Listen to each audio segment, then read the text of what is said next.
Interlude. Happy to welcome you. Happy to meet you. Happy to meet you. Maybe you could introduce me too? A slightly puzzled but cheerful Mr. Garibaldi approached Cotto. Ambassador Mollari's attaché had been hanging around one of the terminals through which passengers arriving on interplanetary liners left for almost an hour and was clearly waiting for someone. Michael might have passed by after all. There was nothing special about the spectacle. Vir was simply an extremely responsible, sometimes to the point of overdoing it, worker, and it seemed was terrified of being late or doing something wrong at least once in his life. But, hearing the young Centaurian talking to an empty seat, clearly rehearsing something, Garibaldi could no longer contain his curiosity. "Ah, Mr. Garibaldi," Vir jerked. "I know, I look weird. Well," Michael smiled broadly, watching the alien passing nearby. "Everything is relative." "Ah, yes." "So," the Centaurian shook his head.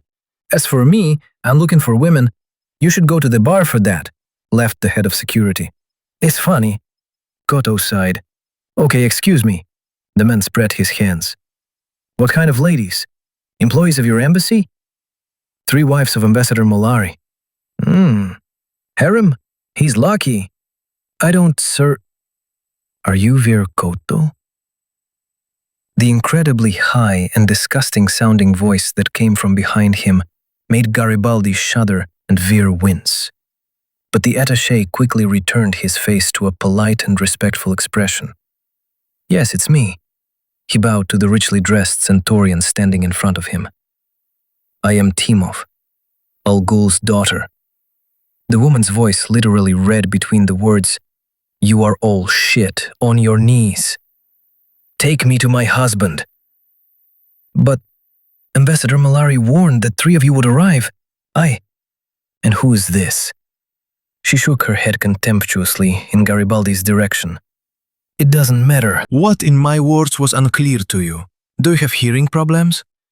"No, Great, let's go." Timov gave Garibaldi the appraising, contemptuous look she seemed to give everyone around her simply by default, and, no longer interested in what was happening, walked forward with her head held high. Vir, guiltily throwing up his hands, trotted after the Centaurian.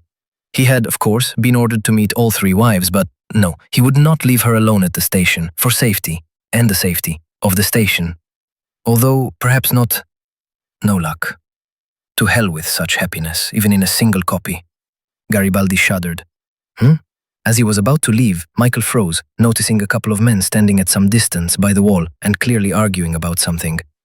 Squinting, Garibaldi listened. It seemed like a normal situation at a transport terminal. One of the passengers accidentally touched or pushed the other, and now they were sorting things out in raised voices, figuring out who was going where. Well, of course, but something was clearly wrong. Only one of them was making a scene. The other stood quietly and calmly, looking at his interlocutor with a sarcastic expression on his face and not saying a word. And it worked. With each new phrase, the second participant's enthusiasm seemed to fade, until in the end he stopped mid-sentence, frowning, as if he had lost the thread of the conversation. "Excuse me, what did I just say?" "It's nothing." The second man shook his head with a smile. "Ah, yes, you're right." Looking slightly slow, the man smoothly walked around his opponent and with an unsteady gait moved forward somewhere, in the direction of the exit from the terminal. It seemed that he had simply been brainwashed. A telepath? Unregistered, judging by the missing leather gloves, a mandatory attribute of the Psycorps. The head of the security service only wanted to follow the man, but he somehow deftly disappeared into the crowd, disappearing literally into thin air, which left Michael only to frown in surprise and grumble irritably at himself. "I don't like this." Michael sighed and decided to check how right his paranoia was this time and find out who this guy was, especially since he was going through customs, which meant they should have seen him and, possibly, remembered him. It was unusual. I really wanted to run around the cabin in circles and scream with delight, but since I was an adult, self-sufficient, and balanced high nanotech supercomputer, whose main goal is to seize world domination, in general, I got by with only the anticipatory phrase "a fireball solves all problems," and admiring the bright fiery ball, peacefully swinging a few centimeters above my palm. The data obtained by the replicators during the study of the Technomage Elric was impressive, even from the point of view of the replicators. together with the structure of his implant, successfully disassembled in the laboratory into key elements, as a result of which I could now easily reproduce it on both an organic and a purely technological basis. The replicators also gained access to the memory banks. Surprisingly, most of the spells used by Elric were stored in the memory of the implant itself. No, he invented the new spell on his own, based on his understanding of the physical and magical laws of the universe, but then the shadow device began to work, structuring and composing a chain of effects from basic elements, purely physical, I ask you to note, not in the slightest way violating the laws of physics, chemistry and other exact sciences known to me, and the replicators, as a result of which the required effect appeared. And now, having created the necessary technological analogs of the organic components of the implant from the nanites inside my body, and then having applied the program code of the fireball, already known to Elric, and therefore to me, I immediately received the requested design.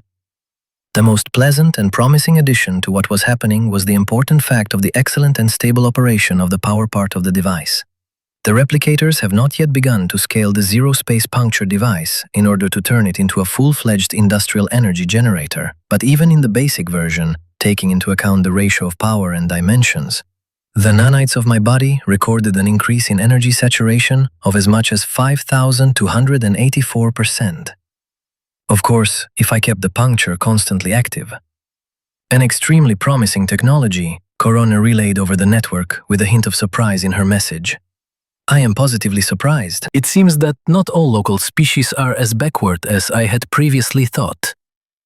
It is a product of the technology of one of the oldest races.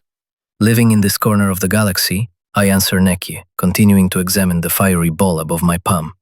But you already know that perfectly well. It's curious.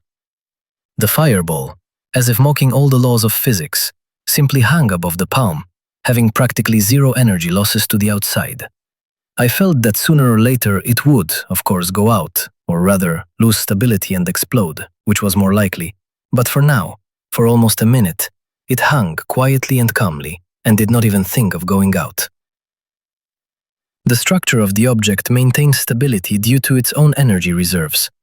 Considering its program code, the solution is close to the concept of genius. Corona was clearly interested in the result of practical tests of the new technology. Lord Ball, we definitely need an upgrade. Please, what? Did Corona just say please? If I were a normal synthetic, I would probably feel my circuits shorting out. But even now it sounded so surreal that I didn't believe the data from the network at first. Sorry, what? Upgrade. Naki gave off an emotion of carefully concealed embarrassment. And Yuki too. She also wants to, but she won't admit it. I must highlight this day in red on the calendar and declare it a national holiday of the Goa'uld Empire. I will deny everything. Korona's indignation was almost physically palpable. Of course, I sigh, nevertheless feeling proud of the development of the creature I created. Thank you, came Yuki's uncertain voice. Smiling, I jumped the fireball in my hand, absorbing its energy with nanites. The technology requires a certain amount of practice, accumulation of an assortment of skills, but its basis was magnificent. Potentially so magnificent that it would make the shadows and Vorlons pee themselves with high-energy boiling water from the tension. I would like to think the same about the main grandfather of this galaxy, in the person of Lorien, but the devil knows what he is capable of. Interlude. Londo was sad. Londo was practically depressed. All three of his wives came to visit Londo Mollari, but very soon Londo Mollari would be practically happy, and so the Centauri Ambassador to Babylon 5 indulged in hedonism and gluttony, or more simply, drank. The Centauri had successfully sent his deputy to meet his harem, and if he was still able to navigate the flow of time, his life partner should have arrived at the station by now. But Londo didn't care. He was an ambassador. He was a husband. The wives would wait as long as necessary. Although, of course, the reason he had gathered them all here and now was more joyful than not, and perhaps he should have hurried, but to hell with haste. The holiday must be celebrated appropriately. No, can you imagine? Londo laughed loudly once again and hugged two Centauri dancers, who were happily keeping him company in one of the station's establishments. He goes and answers. That's not your leg? That's my oxygen tank. God knows what he meant, but it was funny. Bartender. The staggering Mollari waved his empty glass. Pour my friends more. And me. What was I talking about? Londo thought for a second, then smiled broadly, looking somewhere towards the exit, and with a leisurely gait, practically leaning on the giggling girls, headed towards the familiar figure. Lord Bal, join me! Today is my holiday! Ambassador Mollari? The Gould ambassador, who was just passing by in the corridor, raised an eyebrow in surprise. I need a interlocutor. In the life of every Centaurian, there sometimes comes such a moment. Lord Bal, please. Bale gave the Centaurian, who had clearly been attacking for several hours now, an appraising look. You remember that I can't get drunk? I remember, but it will be even better this way. You will be able to serve as a voice of reason. Well, if you think so. Thank you. Drinks for everyone, on me. Waving his hand to the waiter, Londo dismissed the Centauri women who were listening to the ambassador's conversation with curiosity, periodically casting interested glances at Bale, and pulled his interlocutor towards one of the corner tables, grabbing a bottle of something alcoholic from the tray of a passing waiter along the way. So? Still slightly surprised, Bale settled down on the comfortable sofa. Lord Bale, Londo began. I don't know if you know, but I am married. 3 times. Mollari sighed heavily, looking at the bottle in his hand, but decided not to continue for now. Mistakes of youth. But you know, the men smiled. Each one was worth it, even Timov. And as for Mariel, who am I kidding? The Centauri waved his hand, falling silent for almost a minute. Finally, he shook himself, as if he had sobered up a bit, and looked Bal straight in the eyes. Lord Bal, I was married 4 times. 4. Moreover, to the 2nd, 3rd, and 4th wives at the same time, and I volunteered to fly as an ambassador to Babylon, only in order to be as far away from them as possible. If they cause you such torment, Bal smiled. Why did you marry them at all? Traditions, Londo grimaced. They were marriages of convenience, made for influence and profit. No, as I said, they were all worth it. If you only knew what Mariel did on her wedding night. But then, their character. There is a legend in Earthling mythology about the 4 horsemen of the apocalypse. Well, my wives are 3 of them. Pestilence, famine, and death. So what is your difficulty, Ambassador?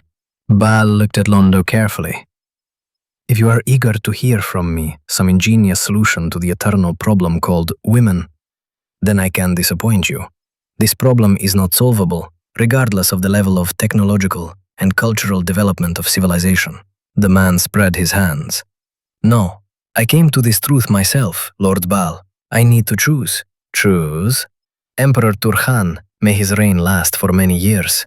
Londo saluted the bottle in the air and took a big sip. For my services to the state, he granted me the fulfillment of my wish. 1, any of my choice. And I chose to divorce all of them. To divorce and forget everything that happened, like a bad dream. But, the man sighed, unfortunately, I'm still supposed to have a wife. Ceremonies, receptions, bureaucracy, and I must choose which of them will remain. So, Lord Bal blinked in surprise, then smiled broadly at the ambassador. You're asking me to help you choose which of your wives to divorce? Something like, yeah, I don't know which one is less terrible. Londo looked longingly at the bottle. Ambassador, Bal sighed, I especially cannot know which of them will cause you the least suffering. Yes, I know, but tell me. Lord Bal, I'm not alone in this problem, am I? Ambassador Mollari, if you can find even one man in the galaxy who has never faced a similar problem, I will personally erect a monument to you in gold, life-size. Cough. Mollari smiled wryly. And where am I going to put this bad taste? Put them in the toilet, the Goa'uld responded with the same crooked smile. Well, seriously, I can only recommend spending time with them, listening to yourself, and understanding which of them you least want to strangle. In your case, this would be a practically ideal choice, I suppose. Yeah, okay. Forgive me, Lord Bal, for dumping my problems on you. Perhaps it's time for me to somehow solve this problem and not drag it out further and further. With a disjointed sound of despair, Londo drained the bottle in his hand and staggered toward the elevator. His 3 personal demons should have arrived at the station by now. It was time to finally solve this problem. And maybe he would be a little happier by the end of the day. Veer, who was getting more and more nervous with each passing minute, glanced every 5 seconds towards the door to the ambassador's cabin, but Londo still hadn't appeared. But 2 of his 3 wives were already here, Timov, whom he himself had met at customs, and Daguerre, who had joined later, obviously having arrived on another liner. "Do you need anything?" The helpful Centaurian sighed, but nevertheless approached Timov, who was sitting in the chair. "Yes, damn it! I want to get out of here. Anywhere, as long as it's far away." The woman, who was not very patient to begin with, flared up. What does Londo even allow himself to do? "I think he thinks that he is our husband," Daguerre answered, smiling sweetly, which made Veer shudder. "And we, as his faithful wives, must wait with bated breath for his return. Are you kidding me?" Timov, still smiling, Daguerre approached her harem colleague, taking a sip of something expensive from Londo's personal bar along the way. "You problems that you always forget your place." "My place? Who's talking? I remember you once threatened to break a vase over his head, no?" "Well, passion, youth," the woman waved it off. "It was last month. So, the end of the... So, a cloud of alcoholic aromas entered the cabin, a couple of meters ahead of the radiantly smiling Londo. "Here you are, and here you are," Timov grimaced. "Finally. Where have you been?" "Affairs of state, my dear," the ambassador smiled. "In a pub, as always?" "Hello, Londo. I haven't seen you for so long." Daguerre clung to her husband. "Have you lost weight? Such a handsome man. What the hell is going on here, Londo? What's going on?" Timov, who was always famous for her intelligence, squinted at Mollari, who was incredibly pleased with something. "You have no idea why I called you?" "No, and it irritates me. We had an agreement. Separate existence and rare social outings. I was completely satisfied with it, and now the idyll is broken. The better the surprise. By the way..." Londo looked around. "Where's Marielle, Veer?" I don't know, Londo. I am at her ship, the one you told me to, but she didn't get off. She must have taken a different flight." "Here I am!" A gentle and melodic voice came from behind the ambassador. "Forgive me, my love. I decided to take a walk around the station." Smiling with even more pleasure than Londo had a few seconds ago, the aforementioned Marielle stood in the doorway of the ambassador's cabin, Mollari's 3rd wife, the youngest and prettiest of his harem. But behind her angelic appearance, if you looked closely, you could see a tough and calculating woman ready to do anything for her own benefit and advancement. "Marielle, here you are, finally!" Mollari, smiling broadly, embraced his young wife, leading her by the shoulders to the sofa and sitting her down in front of him. "Now that everyone is here, we can begin..." "What for?" Timov grumbled discontentedly. "You must have forgotten, especially you, Timov." It seemed as if nothing could spoil the ambassador's mood. "But tomorrow is the 13th anniversary of my ascension." "Yes," the Centaurian chuckled. "Yes, Timov. However, I didn't expect miracles from the 3 of you. But the Emperor hasn't forgotten about it. I received a personal congratulation from him." My star is rising. Londo glanced at his wives with a hint, if anyone doesn't understand. "Indeed, I forgot. I don't care much about all these political games." "I'm sure of it. So, the Emperor, of course, is incredibly busy, but even so, he wished to give me a gift as a token of his gratitude and as a symbol of his favor. And as his gift, he offered to fulfill any wish of mine that would be in his power." "Oh, and what have you chosen, oh beloved husband?" Daguerre leaned forward with her eyes shining with anticipation. "I wished..." Londo's smile grew wider for a moment, until suddenly he became serious and said in a sharp, loud voice, causing everyone present to flinch, "Divorce, dissolution of all 3 marriages of convenience." However, having enjoyed the different emotions on the faces of his harem, Mollari paused for a few seconds, pouring himself some wine and sitting down on the sofa. He was definitely happy with the situation. Lord Baal was right in some ways. Spent time with his wives to understand which of them he would least like to strangle. And at the same time, he would be able to understand which of these 3 monsters really wanted what from him. However, the ambassador continued, "Emperor Turhan asked me to leave one wife after all, for ceremonial events, going out and all that stuff. So tomorrow I will decide which of you will remain my wife. The other 2 are free. Mollari even began to chuckle with pleasure. That's it. No more money. Well, the man shrugged. Except for what you have already stolen. Goodbye title. Goodbye privileges. A fair reward for all the years of happiness. Londo almost spat out. That you have given me. Leaning back on the sofa, Londo prepared himself with pleasure to watch the emerging spectacle called Panic in One Particular Harem. And this spectacle did not take long to appear. You knew. Timov jumped up indignantly, turning to Daguerre, whom she rightly considered the most knowledgeable in all sorts of political squabbles and intrigues. Darling, the Centauri laughed. I assure you this is as much of a surprise to me as it is to you. Daguerre took a sip of wine with a smile. Hysterical, huh?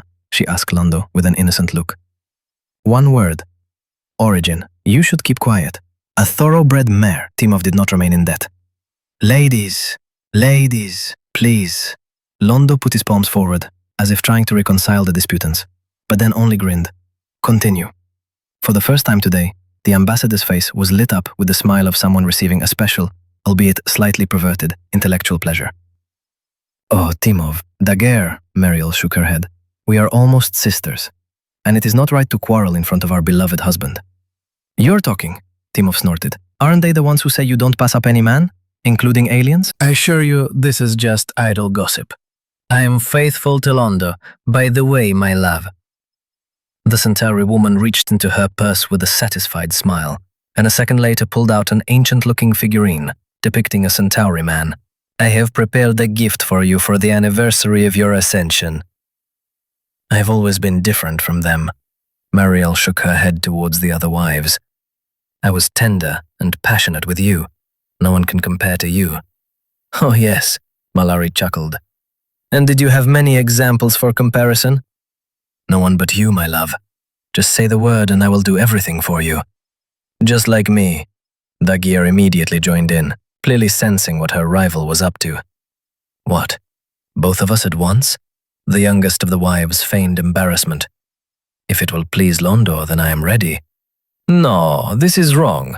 Mollari shook his head. We mustn't forget about Timov. If we participate, then everyone must, right? Have you completely lost your mind? Timov looked at the Centaurians with disdain. Do you really seriously expect to involve me in your sexual all-round? What are you talking about, Timov? They are just showing their feelings for me. Feelings? I can do that.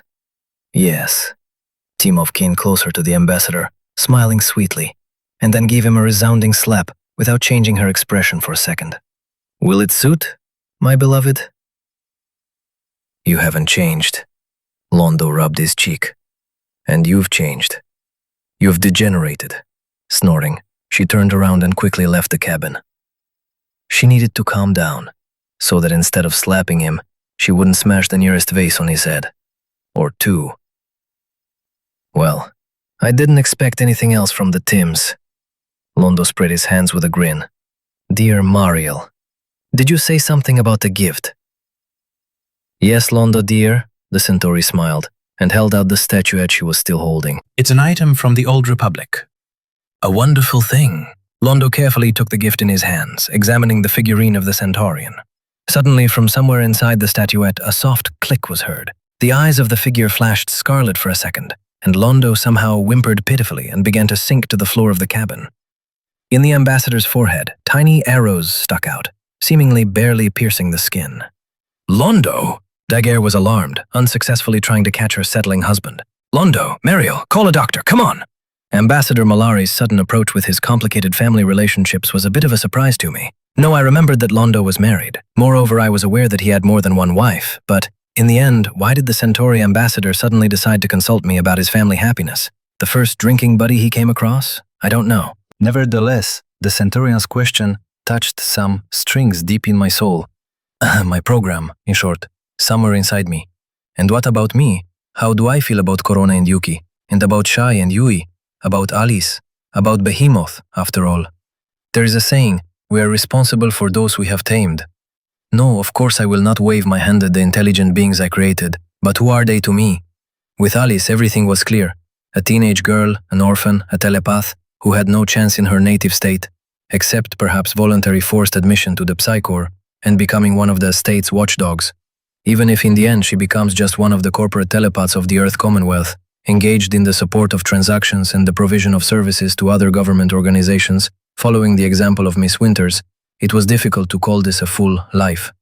This means that I can, and perhaps should, help her gain some measure of independence.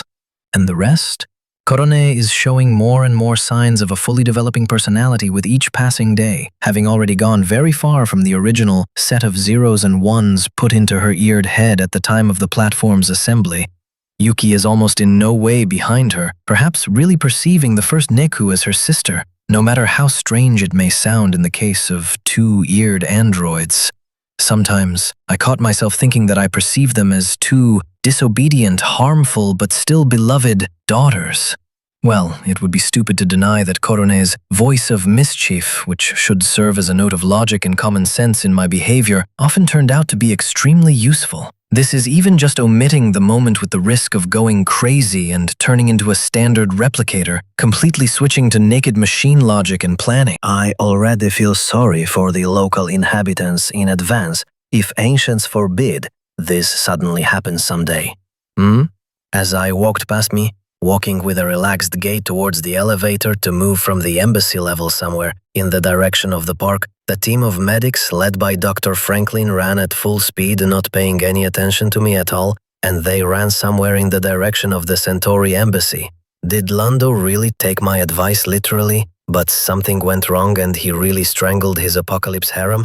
Oh no, I don't believe it. The core is the mother, the core is the father, from the Psychor oath. In that case, consider me an orphan, public opinion. Dr. Franklin? Timov, looking slightly uncertain, nevertheless took the remaining couple of steps and entered the medical bay. Yes, I'm talking about London. Unfortunately, the medic shook his head, turning to look at the ambassador lying unconscious on the bed. There is no improvement. I know, the Centaurian waved her hand. I just wanted to say, despite all the disagreements and arguments, my husband and I still had something in common. Our blood type. Blood type. But why didn't you say so right away? I was deciding what would be the best thing to do. But he will die, like all of us, Dr. Franklin, sooner or later. I'll be honest, Timov sighed. Londo did everything to make me wish him dead. But fortunately for him, even after 20 years of living together, I still have principles.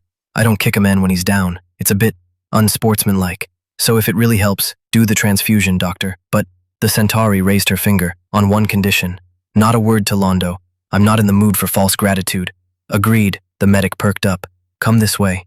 Chuckling to myself, I disconnected from the surveillance cameras through which I was watching this performance. Contrary to my assumptions, it was not the three wives of Ambassador Mollari who needed medical attention, but he himself. Well, that's also quite an option for karmic retribution, if you think about it. Franklin will resuscitate the poor guy in any case, and perhaps the ambassador will draw some conclusions for the future. Although, the devil knows what's going on in the head of our comb-haired alien. From what I know of the future of this universe, Londo Mollari was a surprisingly stubborn creature, capable of any sensible changes in his behavior, only when these changes were motivated by a direct hit to his brain from something large caliber. That is, almost never. Lord Bale? Yes, Korone. After the memorable conversation about the upgrade and my thoughts about the development of female logic in the girls from both necks, and from Korone in particular, emotions of uncertainty and some awkwardness came more and more often through the replicator network. They were clearly trying to independently realize and understand what was happening to them. I was watching the process out of the corner of my eye, but for now I did not advertise my increased attention, and even more so, I was not going to interfere in any way, of course, until what was happening began to pose a threat to them or myself. An official request for a meeting has been sent to you via external diplomatic channels. Neki's message conveyed some surprise, although she was trying hard to maintain a professional tone. The meeting? Well, now I was surprised too. Official? From the Psychor, the accompanying document, signed by Assistant Director Drake Genovese, states that Alfred Bester will be arriving on the station shortly. You are requested, if you deem it possible, to take some time for a private meeting with the telepath during his visit to Babylon 5. I thought about it. Alfred Bester was one of the most controversial representatives of the Corps, both in my personal impressions and in my memories of the canon of this universe. I found it difficult to give a final assessment of this character. Yes, on the one hand he was a first-class bastard, ready to do anything that, in his opinion, was for the good of the Psy-Corps and Earth. On the other hand, unlike many others, he had character and principles that he tried not to cross at any turn of events. Is the topic of the meeting known? No. It is assumed that Alfred Bester will explain it personally. I can assume that this is his personal initiative, although the probability of such an outcome is only 15.435%. Curious. Well, I don't mind, I answer the Neka. As soon as he appears at the station, convey my consent to Mr. Bester. Let's see what he needs from us. Got it.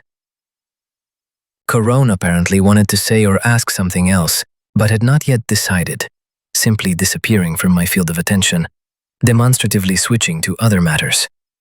Interlude. Alfred Bester was gloomy as usual, automatically scaring off those around him and removing even the slightest possibility of a desire to not only communicate with him, but even just be in his immediate vicinity. Not that it was so necessary. After all, the black uniform, the Corps emblem, and black leather gloves were known almost everywhere in the territory controlled by humanity. He was not sure that even on some seedy and godforsaken mining colony, lost in the asteroid belt on the very outskirts of the known part of the galaxy, there would be at least one person who did not know what the Psy-Corps was, what it did, and what the telepath serving there looked like. But the habit had been ingrained in him since his youth, when he had just joined the service and become a telepath in the service of the state, in the most literal sense of the word. And of course, the purpose of his visit to Babylon 5, telepaths, did not add any unnecessary good nature and joy. Runaway telepaths who did not want to obey the laws. Runaway telepaths who did not want to obey the laws, whom some caring people, he did not yet know who exactly, but he would definitely find out, helped to hide from the gaze of the Psy-Corps and get away from its tenacious hands. The Corps had been trying to find at least some trace of these telepaths for a couple of months, but it was all completely useless until recently, when Bester got his hands on one of the participants in this chain of escapes. And this added even more irritation. The culprit was one of the Psy-Corps telepaths, who decided to betray the organization that raised him. Betrayal. Among their own. How can they not understand? Alfred was not a rabid fanatic as many people thought of him, especially his ill-wishers and enemies. He could understand the thirst for freedom, the desire for independence. He knew about a fair number of excesses committed by Corps recruiters and psychops, and he could understand the reaction of ordinary citizens to these cases. Understand, but not accept. An untrained telepath, not bound by anything except his own goodwill and personal desires, is a time bomb, and it is only a matter of time and luck when and how hard this bomb will explode. Yes, in other cultures everything could be different. Bester heard that among the same Minbari, telepaths are an extremely respected stratum of society. They are provided with everything necessary for life and even comfort, for which they give themselves entirely for the good of the state, but perhaps in other conditions, if something went differently in the history of Earth, such an approach would make sense. But not here, and not now. Alfred had far from the most positive opinion of the vast majority of his kind. To understand that out of 100 telepaths, 90 will use their gift for evil, simply because they can, and 10 reliable ones do not make the weather. And Baal, Lord Baal as he called himself, Bester saw this alien only once, accidentally bumping into him in the station corridor. Then the telepath was almost shocked by the unexpected fact that there could be someone nearby whom level 12 was not able to not only scan but at least catch the echoes of thoughts and emotions. And now he needed to have a personal meeting with such a creature.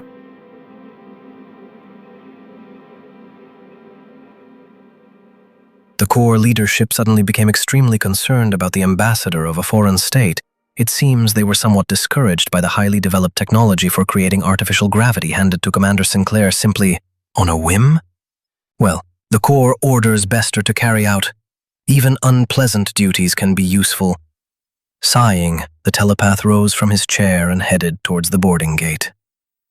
The transport ship had arrived at Babylon 5, and the passengers were already moving towards the station's docked shuttles, which were supposed to deliver them on board. Of course, he could have flown in on his own starship, He had the right to request at least a personal pilot, but sometimes the man preferred to fly like everyone else. Despite the crowd of alien minds around him, such flights sometimes brought him peace, giving him the opportunity to spend several hours or even days in nowhere, when he was both at work and out of reach for any requests. But all good things come to an end.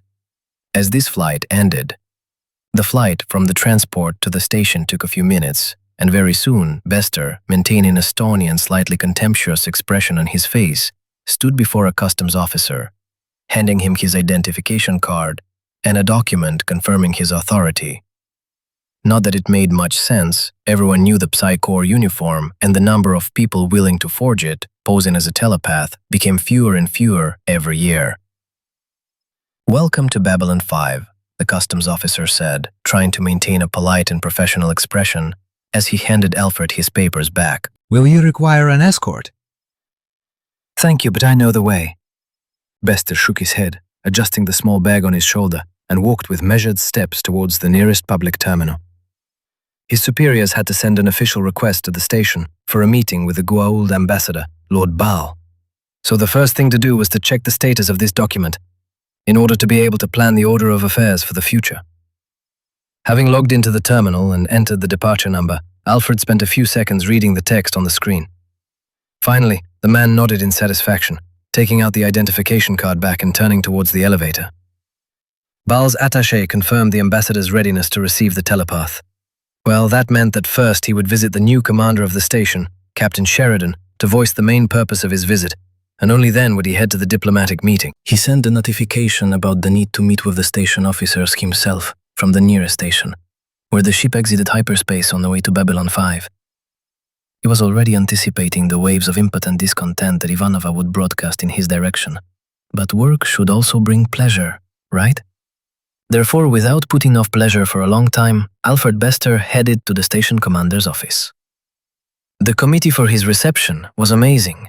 He only had to go up to the necessary level of the sector, as he felt the mental background of the people in the office from the elevator itself. Lieutenant, or rather already Commander Ivanova, Mr. Garibaldi, Talia Winters, and the commander of the Babylon himself, John Sheridan. A war hero, a collective hatred of most of the warrior caste of Minbar, and generally a kind-hearted officer. Almost open hatred from Ivanova, eternal suspicion and expectation of a setup from Garibaldi. Even Talia, who was tense, a loyal pupil of the Corps, understood perfectly well that Psi policemen are not sent on such business trips for no reason, especially considering the meeting with senior officers he had requested. "Gentlemen," Bester entered the office with a broad smile. "Ladies, I am glad to see you all. I would be if it weren't for the purpose of my visit." "Mr. Bester," Sheridan greeted him with a slight but clearly perceptible hostility in his voice. "You asked for the officers to be gathered, and here we are. We are listening to you." "Well then, straight to the point? I approve." Alfred nodded his head, immediately becoming serious. Some time ago, Psi Corps learned of an underground organization that was engaged in sending unregistered telepaths to places where it would be impossible to find them. "And what's the problem?" Ivanova raised an eyebrow sarcastically. "The problem is, Commander Ivanova," Bester smiled slightly again. "By the way, let me congratulate you on your promotion." The telepath bowed slightly.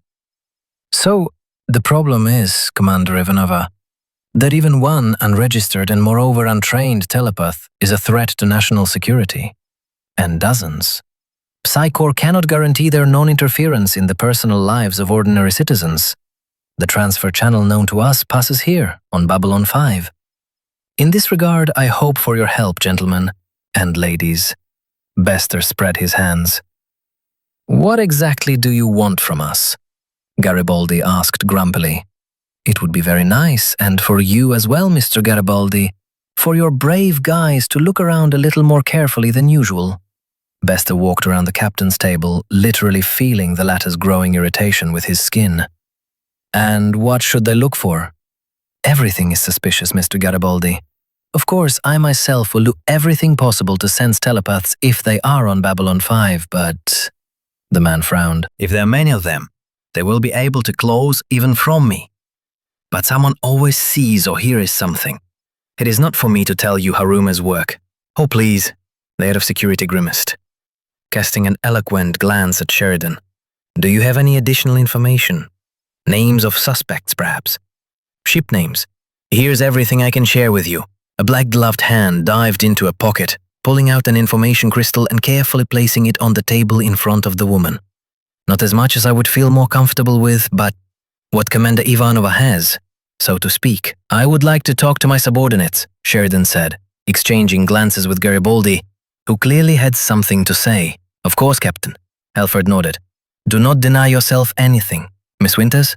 The man turned to the telepath. Will you join me?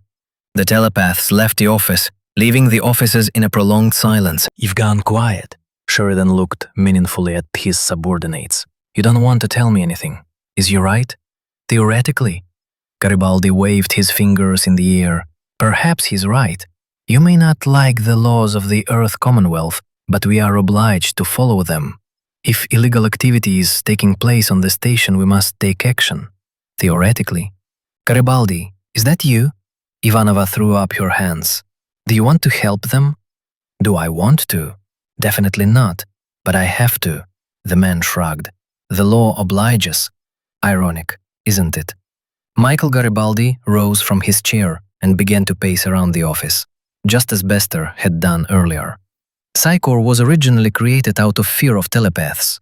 We stripped them of all rights, caught them, and put them in a big black box. And what did we get?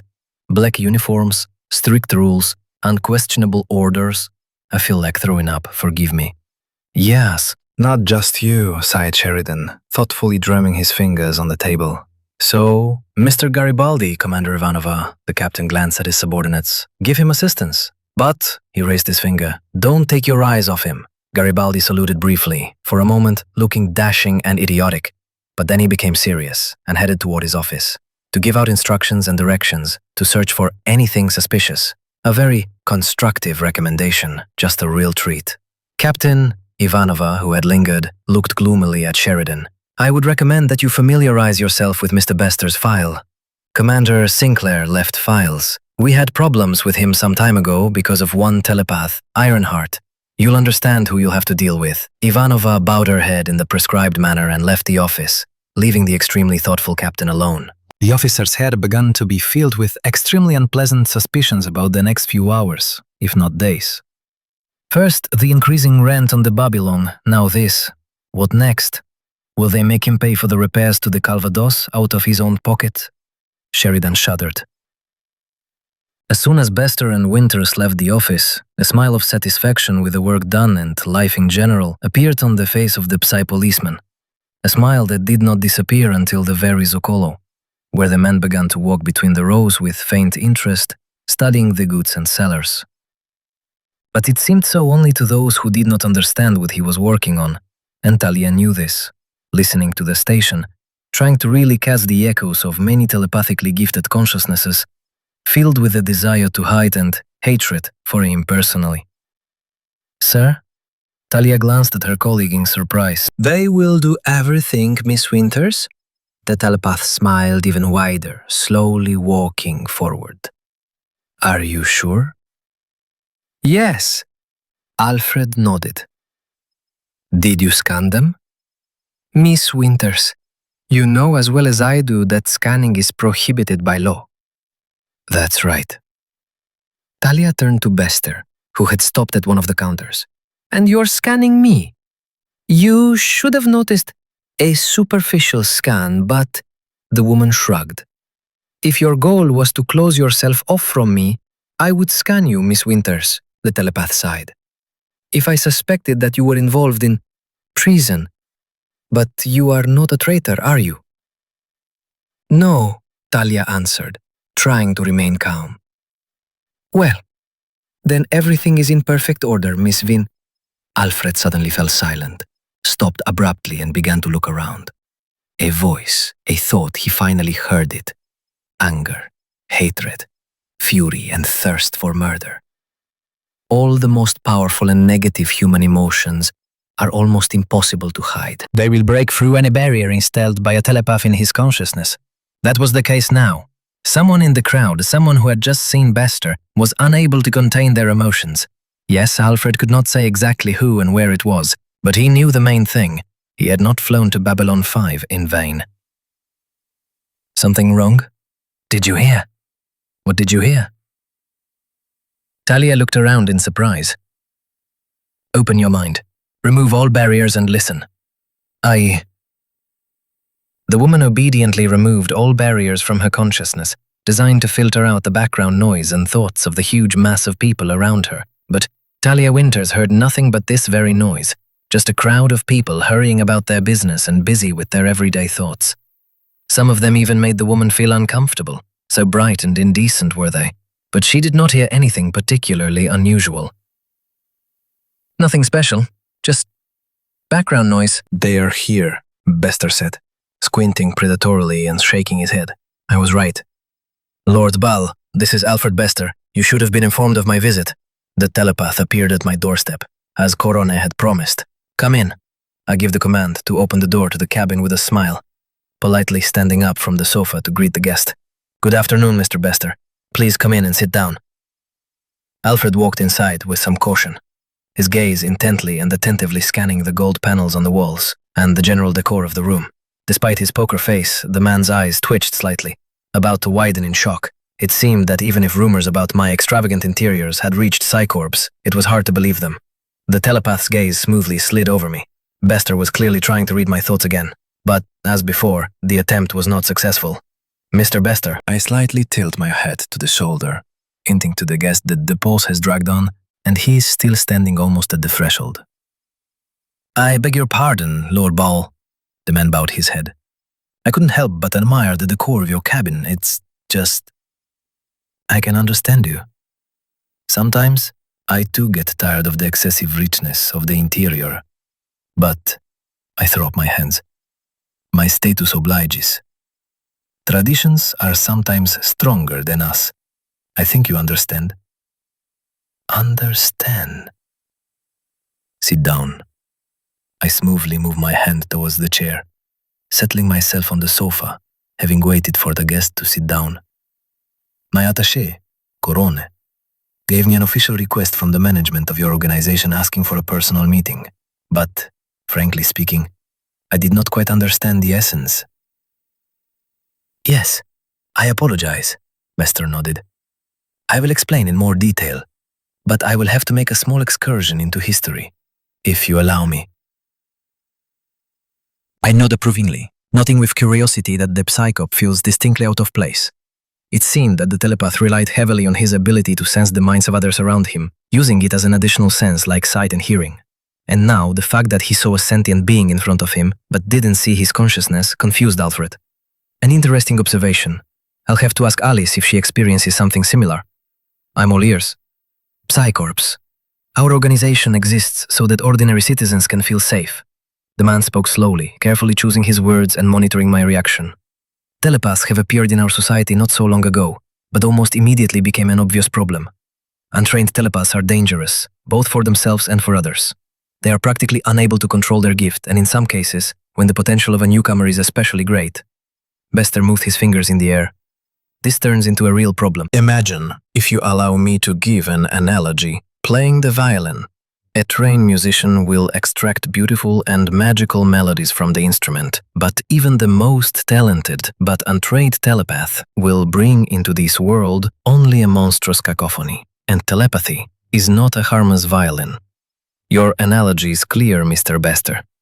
I raise an eyebrow in surprise, realizing that I don't understand at all what he's getting at and what exactly he wants to tell me. But I don't quite get its purpose.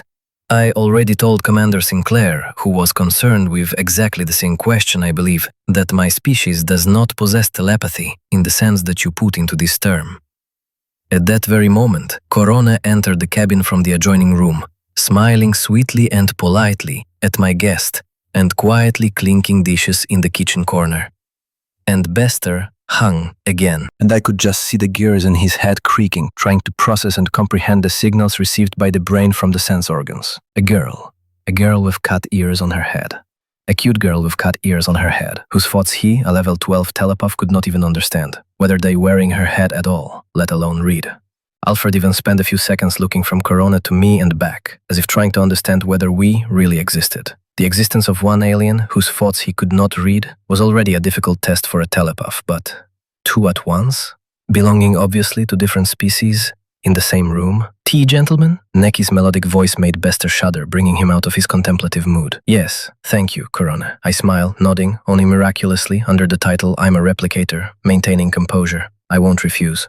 Yes, I won't refuse either. Are you serious? You came just to pour me and my guests some tea? I couldn't help but ask the girl through the replicator network just in case. It's not just you who are having fun. A frame of a sweetly smiling Necky came over the net. Perhaps in some ways you were right. It is sometimes interesting to watch the natives. I think I created a monster. And it's wonderful. Yes, Psychor has been informed of this, the telepath nodded. In any case, telepaths of other species are not in our, jurisdiction. I wanted to say something slightly different. Lord Ball, Bester sighed. Let me be frank. Having waited for my nod of agreement, Alfred continued. We, humans, are used to having to cope with our problems on our own. Our telepaths are our problem. The development of new technologies is only our headache. Psychor, of course, only deals with telepaths, but somehow it turned out that we are used to being aware of what is happening in other areas as well. I understand. I nod with a smile, seemingly beginning to finally understand in which direction my interlocutor is leading. Therefore, my superiors were somewhat puzzled by your gift to Commander Sinclair, apart from some other facts, and I was asked to clarify the situation as much as possible in order to understand. I am somewhat surprised that your organization is interested in my, modest gift. I would rather expect a similar question from Captain Sheridan transmitted through him by the Supreme Command. However, I can assume that in the end, at such a high state level, all interested parties really work together, even if they publicly deny this fact. Well, I spread my hands. The answer to your question sounds quite simple. The technology for creating artificial gravity, which I passed on to your kind, has no, I lean back on the sofa, thoughtfully stroking my beard, a double bottom if I may say so. It's just a rush of the soul, if you will. An impulsive decision, nothing more. It seems. Alfred Bester, frowning slightly, picked up the cup of tea placed in front of him by Corona, who was continuing to quietly listen to the conversation, taking the first sip. I understand what you want to say, although I'm not sure that this is exactly what my superiors expected to hear. I could only shrug at these words. With each passing second, I caught myself thinking that the conversation was becoming somehow strange. It raised more and more questions. Why did Psychor send their telepath to me, moreover, a telepath with such an ambiguous reputation? Why did the Psychor leadership suddenly become interested in the technology that I gave to the naval commander?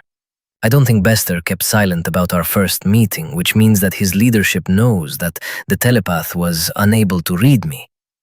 Another try? In case I lose concentration during the long meeting and Bester manages to find out something about me and my empire? Probably. In canon, I recalled that Psychors had, or would have in the near future, some degree of close relationship with the Shadows. Is this related? Could this be the Shadows trying to figure out what I know, what my plans are, etc.? Possibly. The replicator network gave both probabilities of 48.987 and 65.569%. Not a lot, but certainly enough to make them possible. Nevertheless, it is true. I understand. If you allow me. Bester hesitated for a moment. I would like to clarify one more small point. Yes? Alice Belden. Miss Winters informed me that there was some incident with an unregistered teenage telepath at the station some time ago. Usually, Alfred looked at me carefully. Psychors finds such children in a timely manner, preventing the situation that young Miss Belden found herself in. But in this case, we didn't have time. He just happened, I nod. There's nothing unusual about that. In any case, Miss Belden approached me for political asylum, as you humans call it. I figured that the Gold Empire wouldn't be poorer, I smile, if they took in one human girl, especially since I won't deny the additional opportunity to explore what your telepathy is looked very tempting. Research. Even without having telepathy, I was ready to say with almost 100% certainty from Alfred's face that my brain-eating guest was now imagining all sorts of wonderful things in his head, like vivisection and inhuman experiments. What a sweet person. Mr. Bester. I shake my head reproachfully. Our civilization has long outgrown barbaric approaches to science, which, I'm sure, you just thought about. Please forgive me. It's okay. Let's hush it up for the sake of clarity. Ah, is it possible to somehow contact the girl? For the sake of completeness of the report, it wouldn't hurt me to have your words confirmed firsthand. The man fell silent. I hope you won't consider this an insult. No problem, Mr. Bester. I smiled broadly. At the moment, Miss Belden is on the territory of the Goa'uld Empire outpost, but I believe she would not consider it too much trouble to spare you a few minutes for a conversation. Rising from the couch, I approached the communication terminal, typing in the subscriber address with an unperturbed expression on my face, in fact, setting up a video bridge with the living area of my laboratory complex. As I saw through the replicator network, at the moment the girl was indulging in nothing, lying with a tablet in the park area and reading a book. Lord Ball? The girl's eyes widened in surprise, seeing the incoming call. Did you want something? How are you, Alice? I smile amiably at the young telepath. I hope I haven't disturbed any of your business? No, I was just relaxing. And did you want something? Nothing special, just I was visited by Mr. Bester, a telepath from Psi Corps. Oh, Alice's face reflected slight fear. I explained your current status to him, but he would like to hear confirmation from the horse's mouth, if you don't mind. Well, I guess you don't mind. Please, Mr. Bester. I nod to Alice and gesture for Alfred to sit in front of the terminal. Yes, thank you. The man sat down at the table, looking at the high-quality image on the screen with an easy-to-read surprise on his face. Well, what did you think? Full HD quality, complete lack of delay, direct video communication across the galaxy? Of course, yes. Hello, Miss Belden. Mr. Bester?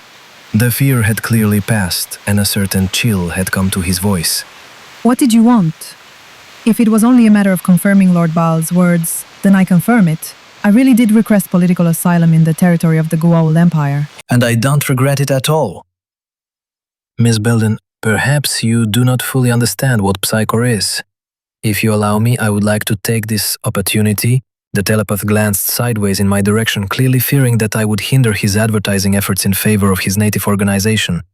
But he saw only my shrug in response. I'm not interested, Alice snorted. But Psychor will be able to take care of you. I can understand why many young telepaths are not eager to join the Corps. After all, our organization implies strict discipline, but we can train you, teach you to use your gift. I'm doing fine here too. Miss Belden, but you're a human. No matter how comfortable you are as a guest of Lord Baal, the Goa'uld are still alien to you. Your native species must come first. We are one family in the biological sense. Mr. Bester. Alice's voice clearly expressed contempt, and after her next words, I greatly respected the girl, involuntarily shaking my head approvingly, smiling. Where was this family of yours when my parents were dying? Where was this family when I was wandering around on the Babylon, wondering if I would be able to eat, or if I would go to bed hungry again? Where was your family, Mr. Bester, when the gift of telepathy awoke in me, almost driving me crazy with thousands of voices around me? Miss Belden, in any job there are hitches. I am very sorry that Psychor... No, Mr. Bester, I am not interested in your Psychor and such family. Consider me an orphan. In the biological sense, Lord Baal, the girl on the screen, nodded briefly in my direction and simply disconnected the connection from her side. So much for your young talent. It looks like someone just got sent to the other end of the galaxy. That was unexpected, Bester muttered thoughtfully, looking at the terminal's now faded screen. Although, let's be honest, I'm not surprised. Mr. Behemoth, practically radiating dignity with his whole appearance, came out of the next room, just like Corona had just done. Do you have a... Bester, who turned around in surprise at the sound, fell silent mid-sentence, practically turning into a statue. What a curious man. Twitching the tip of his left tail, the jeering slowly approached Alfred, looking him over. He's a telepath. Impudent. Unprincipled. Mister, I reeve. Just don't accidentally fry his brains. If he doesn't go where he wasn't invited, his brains won't be there. Meanwhile, Bester, apparently on pure automatism, tried to read the cat, not expecting to meet there inside, not just an animal consciousness, defined simply as a background set of instincts and simplest urges, but full-fledged mind, with exactly the same interest and curiosity, began to sniff the consciousness of the psi policeman. The man tried to close himself off with an additional layer of protection, but Behemoth still managed to catch the edge of his thoughts, immediately curtailing his attention and taking on an innocent and independent appearance. And through the replicator network, a packet of information received by Behemoth had already been dropped via the cat's implant. Bester had arrived at the station in search of fugitive telepaths like Alice, who wanted to hide from the core and live their own lives without participating in any and all political games. It's curious. Despite the official reason, Bester, on his own initiative, wanted to know if I was involved in this situation, since I had already stolen a young telepath from under the core's nose once, and also from the chuckling Behemoth flew a magnificent shot, taken from the consciousness of the psychop. One single phrase that Alfred did not dare to say out loud, literally, miraculously, not letting it escape from his lips. Damn it. Why is it starting to seem to me that in the entire embassy, the only one with intelligence is the cat? Continuing to practically devour the cat with his gaze, Bester slowly, uncertainly, but extended his right hand forward, as if wanting to pet Behemoth. Mr. Bester? I smiled broadly. Yes. Sorry, Lord Bale. The telepath blinked, finally pulling himself together and looking sideways at his limb with almost panicky horror. I just didn't expect to see a cat at the station. A hippopotamus is not a cat, I shake my head. It's a Gearings. Although, of course, purely visually they have some similarities. Ah, yes. It doesn't matter. Alfred glanced sideways at Behemoth and shook his head. Thank you for your time, Lord Bale. The conversation didn't go quite as I expected, but I got all the answers I thought I could get. Always at your service, Mr. Bester. I get up from the sofa. Interlude. Londo Mollari opened one eye, the left one, with difficulty. The results of this action were not very informative, so the ambassador repeated the same for the right eye. Now everything became a little clearer. He was in hell, because the hospital bed, located clearly in the domain of Dr. Franklin, the head physician of Babylon 5, around which all three of his wives were crowded, literally radiating sympathy and empathy, lying creatures, could not be anything else. Ambassador Mollari, the medic's voice rang out. Can you hear me? He had very little strength or desire to speak, so Londo simply nodded. Do you know where you are? The demon in the guise of a doctor kept up. Either in your clinic or in hell, doctor, the ambassador croaked in a weak voice, and I'm not sure which option would be better. In any case, the setting is tasteless. Oh, Dr. Franklin, Dagair said breathlessly, looking at her husband with demonstrative sympathy. Thank you for saving our Londo. You have done a great service to Centauri. I agree, nodded Mariel. How glad I am that you are with us again, Londo. Yes, Mollari smiled crookedly. Now I know for sure I'm in hell. And you, Timov? You won't tell me anything? Not a sob of feigned joy? Not a word of sympathy? Perhaps? No, snorted the third Centauri, looking a little paler than usual. Please forgive me, I am suddenly very tired. I will be in the cabin. Yes, we will go too. We will visit you again, Londo, darling. The three Mollari spouses left the medbay one after another, causing Londo to breathe a sigh of relief. Arrrrrr, furies. Three horsemen of the apocalypse. Mollari grimaced after them, and Timov is the worst of all. Allow me to share a personal observation, Ambassador? Franklin sighed, looking at the patient. Of course, doctor. You're a clinical idiot. The medic turned around and went about his business, leaving the smiling patient alone. How strange. Londo watched the men go. But we're not even married. Yeah. Baal's mocking voice came from the entrance to the chamber. When I suggested that you take care of your personal lives and spend time with your wives to sort yourselves out, I imagined this process somewhat. The Goa'uld ambassador stroked his beard thoughtfully. Not like this. Yes, not like this, definitely. As do I, Lord Baal, Mollari sighed. But I think I'm beginning to understand what exactly you meant. Will you share the results of your reflections? Only if you bring me a drink. Not now, when I get out of this bed. What wouldn't you do for the sake of enlightenment? Bal sighed, but it was clear from his eyes that deep down he was having fun. Then listen, are you making Easter cakes? Keep this in mind. There are poops buried in every sandbox. Poison ivy. I must admit, Alice surprised me in a positive way. It seems that I have a detrimental effect on her, because how else can one explain that yesterday's ventilation rat from Babylon 5, accustomed to hiding from everyone and flinching from an excessively loud sound that could potentially pose a threat, suddenly gave such a fiery rebuke to Mr. Bester as soon as he hinted at joining the Psy Corps? Well, on the other hand, I could not help but approve of such an approach of the young telepath. In itself, as an organization, Psy Corps was not something terrible or bad, considering the average hospital mentality of people. The acquisition of extrasensory abilities associated with the invasion of personality and free will could not but lead to an increase in crime on the same basis. What can I say? On Earth, in the 20th century, when telepaths were not even a thing, there were many different dystopian feature films dedicated to these very problems.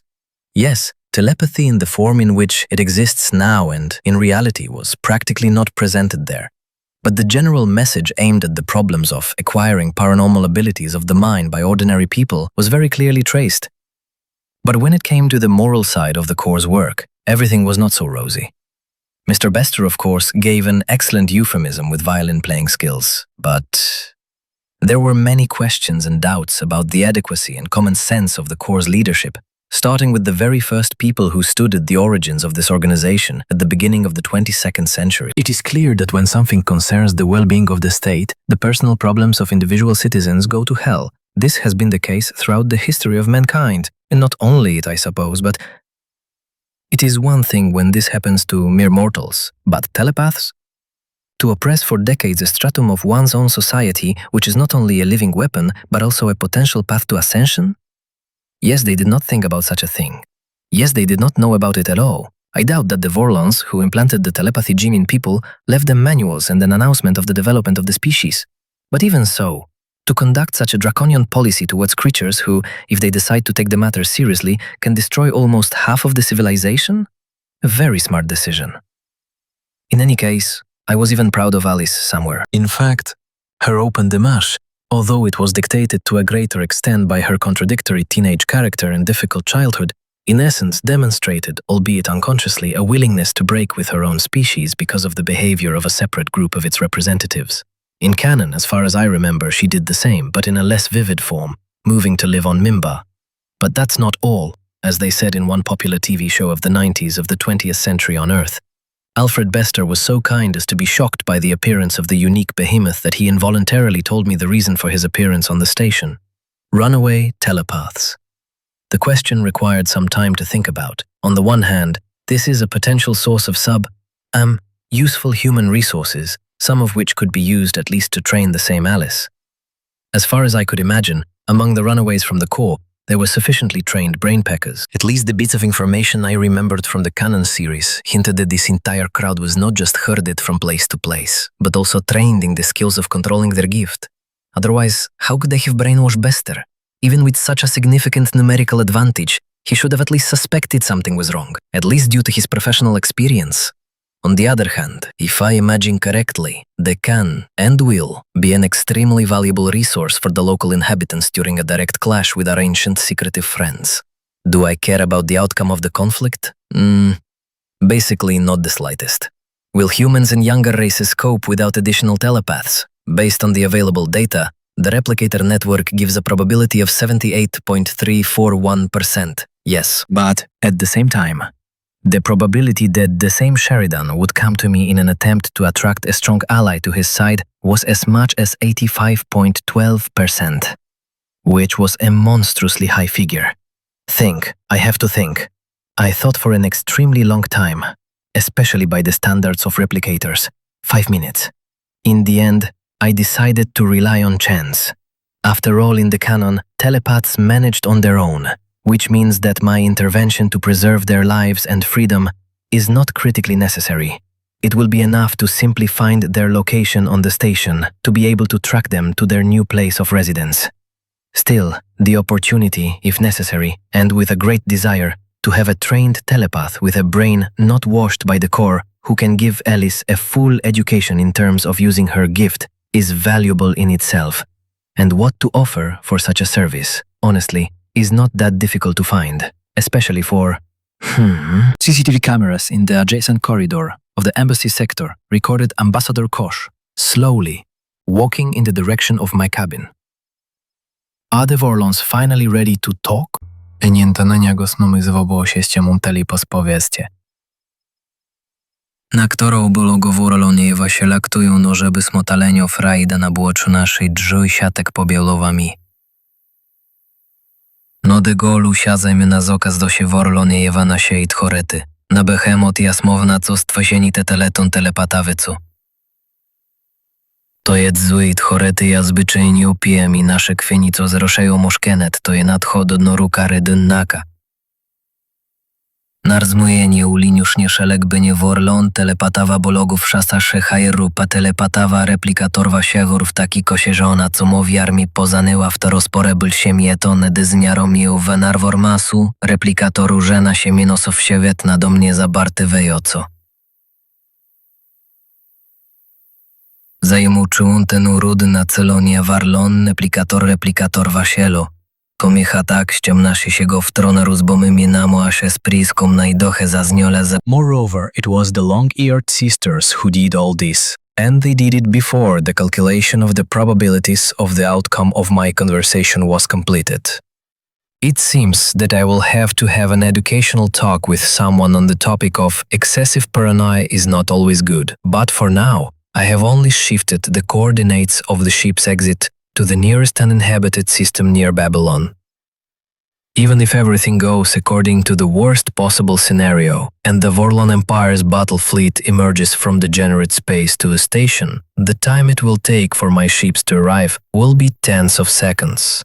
Ambassador Kosh, I open the door to the cabin a second before the Vorlon himself reaches out with the manipulator of his spacesuit to the bell button. Lord Ball. The green eye diaphragm of the Vorlon helmet narrowed slightly, and a second later the ambassador's muffled voice came from the vocabulator. Please come in. I wave my hand smoothly, taking a step back and letting the Vorlon inside.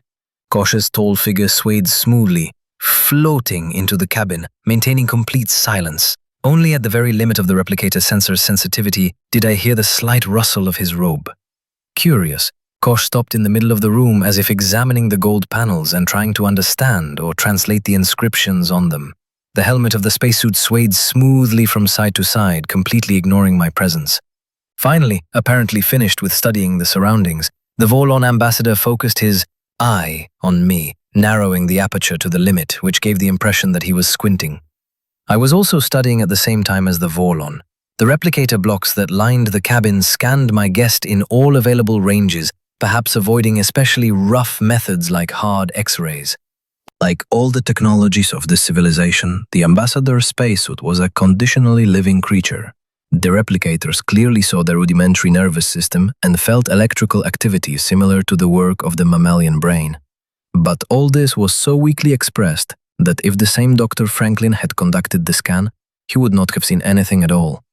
At the same time, given the almost complete inertia of the suit's material, its immobility and rigidity of construction, it could be assumed that this organic technology had something of a plant life form, although, without having a piece of the suit under the microscope, it was impossible to say anything definite.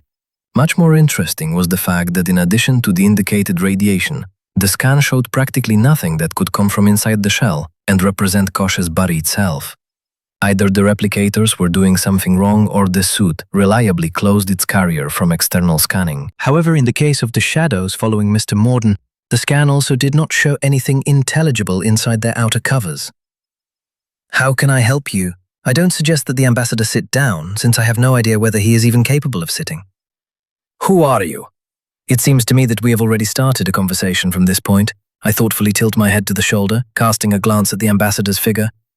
Don't you think that it would be worth trying differently? Who are you? Even I, deprived of telepathy for technical reasons, could feel irritation and tension in Kosh's artificial voice, and short but bright electrical discharges flashed in the depths of his eyes. I am Lord Baal, ambassador of the intergalactic Goa'uld Empire. but you already know that very well. For a second, it seemed to me that the Volon was ready to spit on his reputation and directly attack me with psychokinesis, as he would do with Sheridan before his flight to Sadum. But Kosh held back, although his eye shrank to a barely discernible point. You are a stranger here. What? Why are you here? This is something new. Did it just seem to me, or did the Volon almost utter the main philosophical narrative of his ideological opponents? But... interesting. But... Kosh still corrected himself, although he uttered the first word of a question. How he must be shaking inside his spacesuit right now. If the Volon still retained the ability to experience strong emotions, it's all a matter of glands, as one lover of dark colors in clothing used to say, but somehow Sheridan manages to piss off even a Volon with his stubbornness. Extremely curious. The meaning of an existence is development. Sigh and I look straight into the eyes of the interlocutor. I think you understand this postulate like no one else. Yes. Does this bother you? Interference will lead down the wrong path the ambassador seemed to have let loose. Wrong? I tilt my head to the side, and on the picture behind me, the image I had already shown Morden appears for a moment, a shadow and a Volon on opposite sides of a space chessboard, rearranging the pieces. The picture changed for a split second, but the Volon ambassador managed to see what I wanted to show him. To see and to realize, as if he had recalled in shock at least, his spacesuit under the outer robe clearly twitched, although Kosh's figure itself remained in the same place. Order must prevail. Order above chaos. Whose order? The ambassador is frozen again, and he's one of the most adequate Volons. I have seen many civilizations, Ambassador. I come closer to Kosh, no longer smiling, but speaking absolutely seriously. Some come out of caves, only beginning to learn about the world around them.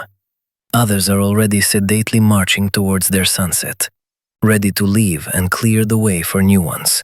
So whose order, Kosh Naranek, should prevail? The order of those who have given up and are tired, or the order of the mind, full of enthusiasm and thirst for development? You don't understand. I don't need it. I shrug. It's enough for me to know that there can't be a single truth. You have a saying, as far as I know. Understanding is a sword with three edges. Your side, our side, and truth. Kosh's diaphragm clenched when he heard the typical Vorlon wisdom from the lips of the stranger. So why do you think that everything around should, and most importantly, can fit into only one of your philosophical paradigms? Perhaps it would have been worth leaving Behemoth somewhere in the next room. I would have given a lot right now for the opportunity to at least try to read what was going on in one energy head. Ambassador Kosh completely closed the diaphragm on his helmet, going into a long silence. I don't know what the Vorlon is capable of thinking up, but it seems that until today, it simply hadn't occurred to him that both sides of the long and furious ideological confrontation could be wrong. Moreover, Kosh was the one who was capable of thinking up something sensible. I wouldn't even try to talk to his replacement Ulkesh about anything. I would just send him to the lab for study. And here, it's a difficult question. The Vorlon suddenly broke the silence, returning his eye to its normal size. I could show you, but you won't see. You are an outsider. Don't interfere. The ambassador's vocabulator made a vague sound, more like a tired sigh, but the ambassador had clearly finished his incredibly long speech. The Volon's figure swayed, turning his back to me and smoothly floating towards the exit of the cabin. I could try to prolong the conversation, to detain Kosh, and he was not able to go out into the corridor anyway if I did not let him out. But there was no point in that now. The Vorlon, although one of the most sane among his kind, was hardly mentally ready now, not only to hear and understand, but also to accept the idea that their mating dances, with shadows around each other, had already lost any and all purpose, even if it had existed initially. Having followed the lanky figure of the Vorlon with a thoughtful look, I nevertheless opened the door from the cabin for him. Well, they practically directly made it clear to me that I should not climb into the local sandbox, otherwise they'll hit me over the head with shovels.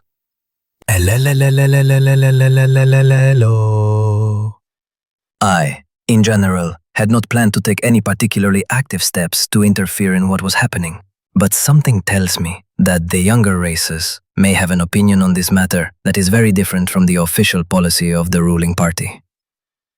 Interlude. In some ways, Mr. Bester was right. The fugitive telepaths were indeed on Babylon, and were using it as a staging post before finally getting lost among the stars. It was convenient from all points of view. The station digested such a huge amount of cargo and passengers every day that another dozen or so people or a couple of boxes of provisions and things were just a drop in the ocean. And now, a group of these same telepaths were hiding in the lower levels of Babylon 5, lost among the many other vagabonds. I saw him. The middle-aged man exhaled, going into one of the nooks of the tier fenced off with fabric. Bester at the station. Did you see him? I told you not to stick your head out. We were promised a ship in 3 days. Even the arrival of a psychop wouldn't have changed anything. I'm sorry. Did he spot you? I'm not sure. Maybe. But we knew this would happen. Sooner or later we would have been found. We need to warn the intermediary and leave the station immediately. The place is lit up. Bester won't give up so easily. Another telepath spoke up. He won't back down. Each group of fugitives, as was the custom, had its own informal leader, a person whom the others trusted to make decisions in difficult situations. And now this leader had to make a decision on what to do. There were not many of them, but quite enough for one demonstrative and aggressive demonstration. The problem was that until now telepaths were sort of outside the jurisdiction of Babylon. Even if one of the officers knew about their presence, and he was almost 100% sure of it, they preferred to ignore them, at least until they created problems, and they tried not to create them. If they openly confronted Bester, there would be problems, and he strongly suspected that it would not be difficult for the head of security to find them, and find them quickly and effectively. I have a plan.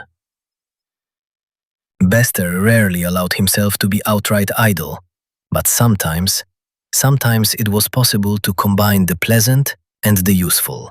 A quiet dinner in pleasant company and catching telepaths with live bait. The pleasant company was provided by Talia Winters, the regular telepath of Babylon 5, who, by incredible luck, was also an attractive woman, and he himself took on the role of live bait. Venning Zekolo, he definitely felt one of the rebels, such a cocktail of hatred towards him personally, and fear of being caught at the same time was hard not to recognize, even with the general hostility towards the Corps among civilians. He was a little alarmed by the fact that his companion did not feel anything like that or told him that she did not feel, but this did not prove anything. She could well have kept the shields on her cautiousness, tired of the noise of the station's inhabitants, or fearing for some of her personal secrets. It does not matter. What was important was that even on the way here to a small 24-hour restaurant where he, using his status as a big boss and a tyrant, dragged the telepath who was already getting ready to go to bed, Bester again felt that same wave of negativity. This time, they hid much better. If not for Alfred's readiness for such an outcome, he would probably not have noticed anything behind the general background of minds around. But he noticed. And now he was only waiting for that very moment when they decided. It seems that after the death of the president, not everything is smooth on Earth. Yes, Talia nodded. We were also in shock on Babylon. I assume you were discussing what happened. Bester looked into his cup with faint curiosity, then finished his coffee in one gulp. There were probably conversations among the officers, an exchange of opinions. Sometimes. Why? It was official information in the news. An accident. The telepath shrugged. It would be strange if it wasn't discussed. Of course, the man nodded slowly, smiling slightly. But still, if you agreed to keep an eye on, just like last time in Zocolo, Bester stopped mid-sentence, suddenly catching a thought that had been carefully hidden, but had nevertheless broken through the background interference. Everything is ready. Among the abundance of visitors, it was problematic to determine where exactly the message came from. But the experienced Psi policeman did not really need it. The main thing is that they are here, the bait is swallowed, and soon they will begin. On the floor! That was all Alfred managed to shout, overturning the table they were sitting at, so that it would hide the telepaths from the possible direction of the attack, which became more obvious at the last second. The very next moment, two nondescript men who had been standing next to the counter for the last 10 minutes, having a leisurely conversation while sipping something from tall glasses, pulled out blasters, and turning directly in his direction, opened fire. Panic immediately arose in the restaurant, preventing both sides of the conflict from aiming. The Bester still managed to pull himself together and kill both attackers with two well-aimed shots to the chest. And only a few seconds later, having stopped targeting new possible opponents, the telepath noticed that only Talia Winters, who had just been next to him at the overturned table, had disappeared. Cursing under his breath, the man got to his feet with a dissatisfied grunt, looking around at the mess that had been made in the establishment. Now I have to explain myself to Mr. Garibaldi. He won't leave me alone. He's as persistent as a tick. She really didn't want to open her eyes. The last thing she remembered was the corridor into which she, having given in to a momentary panic, ran out of the restaurant when the shootout began. Talia was not a psychop. She was not used to, and did not want to get used to, participating in all these captures, battles and confrontations with rebel telepaths running from the core. So, she ran herself. And then there was only a short prick in the shoulder and darkness. Judging by the sensations, she was lying on something hard, probably right on the floor. Her arms and legs were not tied, and her general state of health could be considered quite tolerable. Clarity of consciousness, of course, until it returned, but for a person who was injected with God knows what, and then dragged away God knows where, everything was not so bad, I must say. The telepath heard quiet conversations of people around her, probably 5 people. They were talking, not hiding from her at all, obviously just waiting for her to wake up. Why? Talia didn't know. She probably should have closed herself off, raised all the telepathic shields she could, but how long had she been unconscious? Reading a telepath who was out, no matter how strong and experienced he was like watching TV.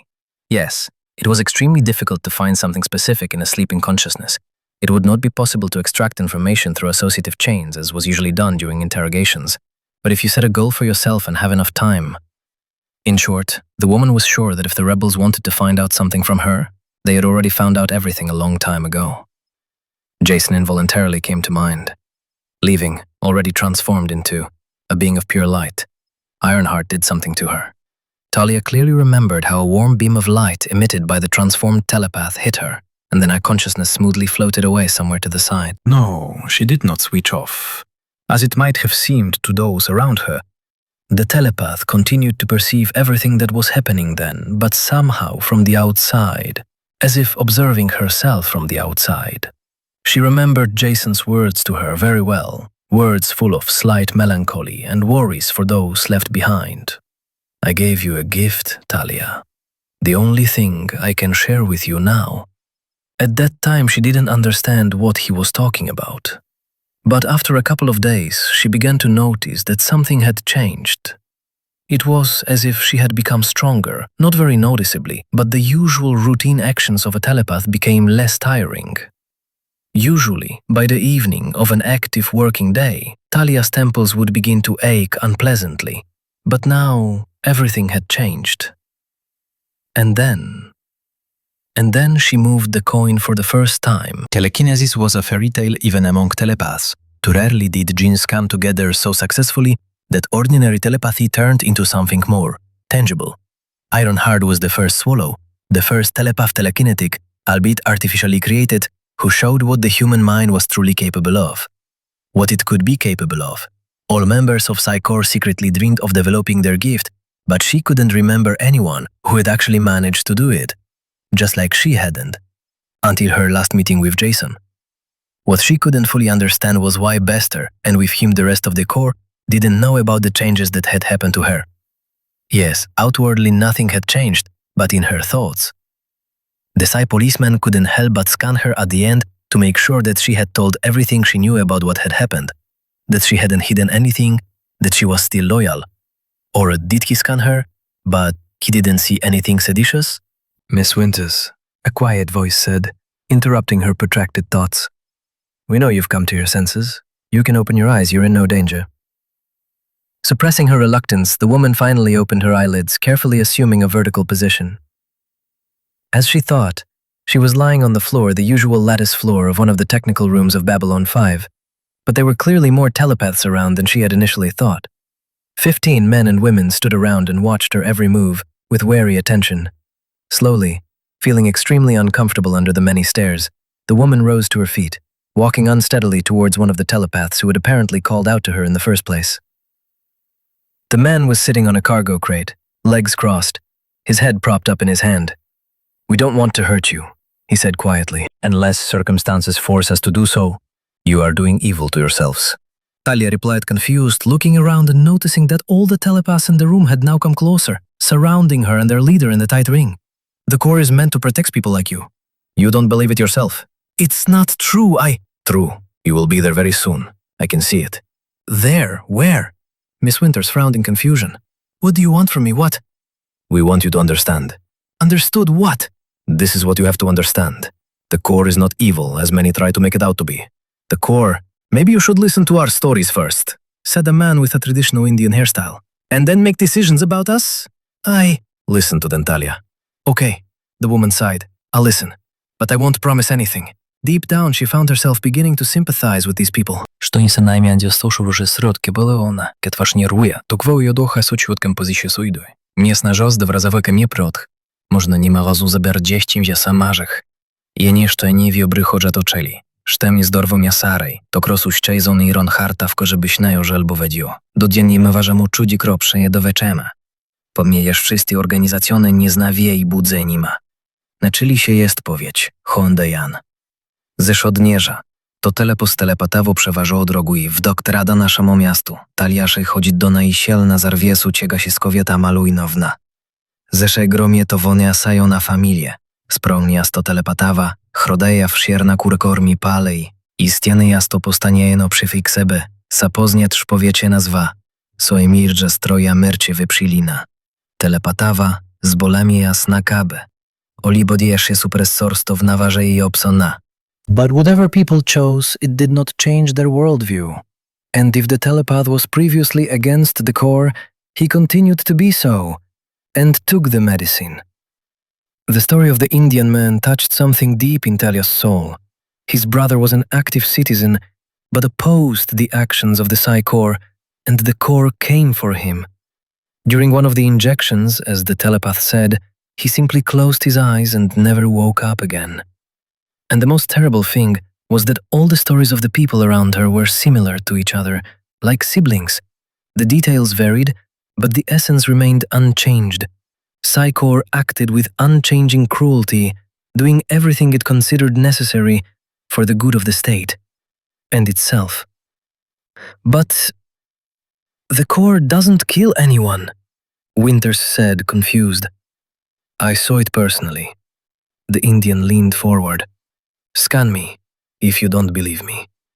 I won't, Talia recoiled, as if her interlocutor could pull her mind into his and show her something against her will. You're afraid? The leader of the rebel group, who had been silent all this time, shook his head. The core gave me everything I have, everything I am. The woman shook her head. And what did he take away in return? Freedom. The core took your freedom forever. This chest badge, the man pointed his finger at the Psi Core symbol on Talia's collar. These gloves, all for the sake of being different from us, from normal people, and to be afraid of everyone around you. You turn everything upside down. Really? Bester shot your friend Ironheart, or have you forgotten? Yes, he was a fugitive, like the rest of us. Yes, he killed several Corpus scientists during his escape, but that's not the main thing. Talia closed her eyes for a second. What should she do? Her ingrained loyalty to the cores demanded that she run, promise anything, and then return with Bester and round up all the rebels. But her feelings, the memory of Ironheart, who had undoubtedly been a victim and not a criminal, demanded something else. Feeling incredibly tired, and remembering that she had not gone to bed as she had intended before all this, Winters sighed, opened her eyes, and looked straight at the leader of the telepathic fugitives. What do you want from me? Maybe the core was needed at one time. At the very beginning, The telepath shook his head. But now it has become something completely different. And we both understand that, Talia. What the core has become must be destroyed. For the good of humanity. What? The woman smiled sadly. Should I snap my fingers and make a wish? You want me to give up everything I believed in? Why are you telling me all this? Talia's voice was filled with barely restrained sobs, and tears welled up in the telepath's eyes. Because you are special. Special? What makes you think so? Jason Ironheart The leader of the rebel telepaths leaned closer. was my friend too. We were both experimented on. They got into my place The man tapped his temple with his fingers. and raised my level to P12, or even higher, if that's possible. I don't know. He sighed. And as for Ironheart, no one will ever be like him again. And that's for the best, I guess. We ran together, Talia, The telepath touched the woman's temple. and I know he touched your mind. He gave you a piece of himself. That's why you can help us, if you want. I have to think. At least a little. Think. He nodded. In the meantime, I suggest you join us at an important meeting. That way you can better understand what's going on at the station. The telepath jumped down easily from the box he was sitting on and motioned for the woman to follow him. Winters had no choice but to follow, noting out of the corner of her eye that all the other telepaths had followed them as well. Come alone. I can't tell you everything, but trust me. Having already left for the meeting at the invitation of Dr. Franklin, Sheridan continued to grumble at himself about his innate and ineradicable adventurism. Chuckling, the man caught himself thinking that he felt like Captain Picard from the old Earth space opera, whose habit of going on a dangerous field mission in the company of his senior assistant, the ship's senior engineer and the head of security, was ridiculed at the Naval Academy during the introductory lecture for each of the courses, and now he himself was doing exactly the same thing. Going to a personal meeting with the leader of the telepathic rebels fleeing from the Psy-Corps and not bound by any laws or principles. What could go wrong, right? Arriving at the designated meeting place, John glanced around the empty room, which was supposed to be used as a warehouse, probably at some point. Either he was early or they were checking him out, making sure he wasn't being tailed. Captain, Dr. Franklin came out from around the corner, nodding briefly to the man. I'm glad you finally came. Doctor? The captain looked around in surprise. You told me to come alone. I said so. The medic nodded. Your presence won't scare off the leader of the underground? I don't think so. Stephen shook his head. Considering that I'm the leader. At the same time, a motley group of people began to arrive in the room, apparently the very same rebellious telepaths that were discussed. Sheridan looked around in surprise, noting that there were clearly several more of them than he had initially assumed. I hope, Doctor. The commander of Babylon 5 looked sternly at the doctor. You will explain to me what all this means? I think he'll explain, Captain. Talia Winters, looking clearly upset, stepped out from behind the telepaths and stood next to the man. Just hear him out. And the others, too, please. Okay. After a long pause, weighing the pros and cons, Sheridan finally sighed, spreading his hands, and nodded to Franklin. I'm listening, Doctor. While still working on Earth, the doctor began, I learned about something that few people know about genetic experiments, attempts to breed the ideal telepath, selection, breeding entire dynasties of telepaths against their will. Not yet eugenics in the full sense, but very, very close to it. Franklin sighed heavily. I learned about camps for telepaths. If they differed from concentration camps, then very little. We had to act. A group of doctors, finding telepaths, simply crossed them out of life. No medical history, no documents, and therefore no person. But this could not continue indefinitely. Sooner or later, what we would be discovered. Therefore, we had to start evacuating these telepaths from Earth, somewhere far away. It was hard to tell from the captain's face how he felt about what he was hearing, other than the fact that he was displeased. But Franklin kept talking, hoping that Sheridan would listen to everything and make the right decision. In any case, he and the telepaths under his care had no choice now. Bester's arrival at the station had already jeopardized everything, and the rebels' attempt to kill the Psy-policemen. Some, like me, were issued business visas to remote stations. Last year, I set up a clinic on the lower level of Babylon 5, through which I organized the transfer of telepaths further. I'll tell you right away. The man raised his hands. My employees didn't know anything and don't know anything. I'm not going to put them at risk. Listen, John interrupted the doctor. In principle, I completely agree with you. But there are laws. I am a soldier, a career officer. I have to follow these laws, whether I like them or not. And I, as a doctor, took an oath to help people. And what do you order me to do? If I arrest you now, the captain irritably waved his hand at everyone present, and my hands are reaching, I assure you. If I do this, such a wave of shit will rise up on the station and on Earth that they will simply close Babylon to hell. And if I let you go, John shook his head sadly, then I will become your accomplice. There is a third option. Dahlia Winters, who had been thinking hard about something all this time, sighed. He's coming. The telepath perked up, having taken his favorite place on the next box. The captain clearly wanted to ask a lot of questions, but Franklin, simply and uncomplicatedly whispering, "I beg your pardon," grabbed his superior by the shoulders and literally dragged him behind a high mountain of boxes, standing in the corner of the room. Dumbfounded by such impudence, the man could only watch as the telepaths, who had previously been scattered around the room, gathered in the center, staring tensely at the still closed door. "Please, not a sound, and remain calm." John nodded, glancing sideways at one of the rebels who remained next to them, tensely clenching his teeth and placing his hands on their shoulders. And then, it was pure surrealism. At least, Sheridan definitely found it difficult to give a more constructive description of the events. Alfred Bester entered the room, smiling relaxedly. Having looked around at the assembled telepaths, the PI policeman raised his eyebrows in surprise, seeing Talia among them, and froze, like a motionless statue. This went on for about 20 seconds, during which both he and Franklin were afraid to even breathe. But then the Psy policeman smiled like a cat that had eaten too much sour cream, cast a satisfied glance at the crowd of telepaths in front of him, turned around and simply walked back. For a moment, the captain even thought he heard a frivolous and simple tune whistled by Bester. What? Only after several long minutes did everyone in the room breathe a sigh of relief and begin to move again. Can someone explain to me what just happened? I think, Captain, Miss Winters smiled weakly, wiping the sweat from her forehead. Mr. Bester got what he came for. But he just stood there. Then he smiled and walked back. Sheridan, feeling extremely stupid, looked back at Franklin. I think, Captain, one of the telepaths chuckled, Mr. Bester saw something a little different. Illusion? Telepathic projection, Talia corrected the captain. But I thought Psy policemen are trained to resist such suggestions. Against one telepath or a couple, no doubt. The woman looked tired but strangely pleased.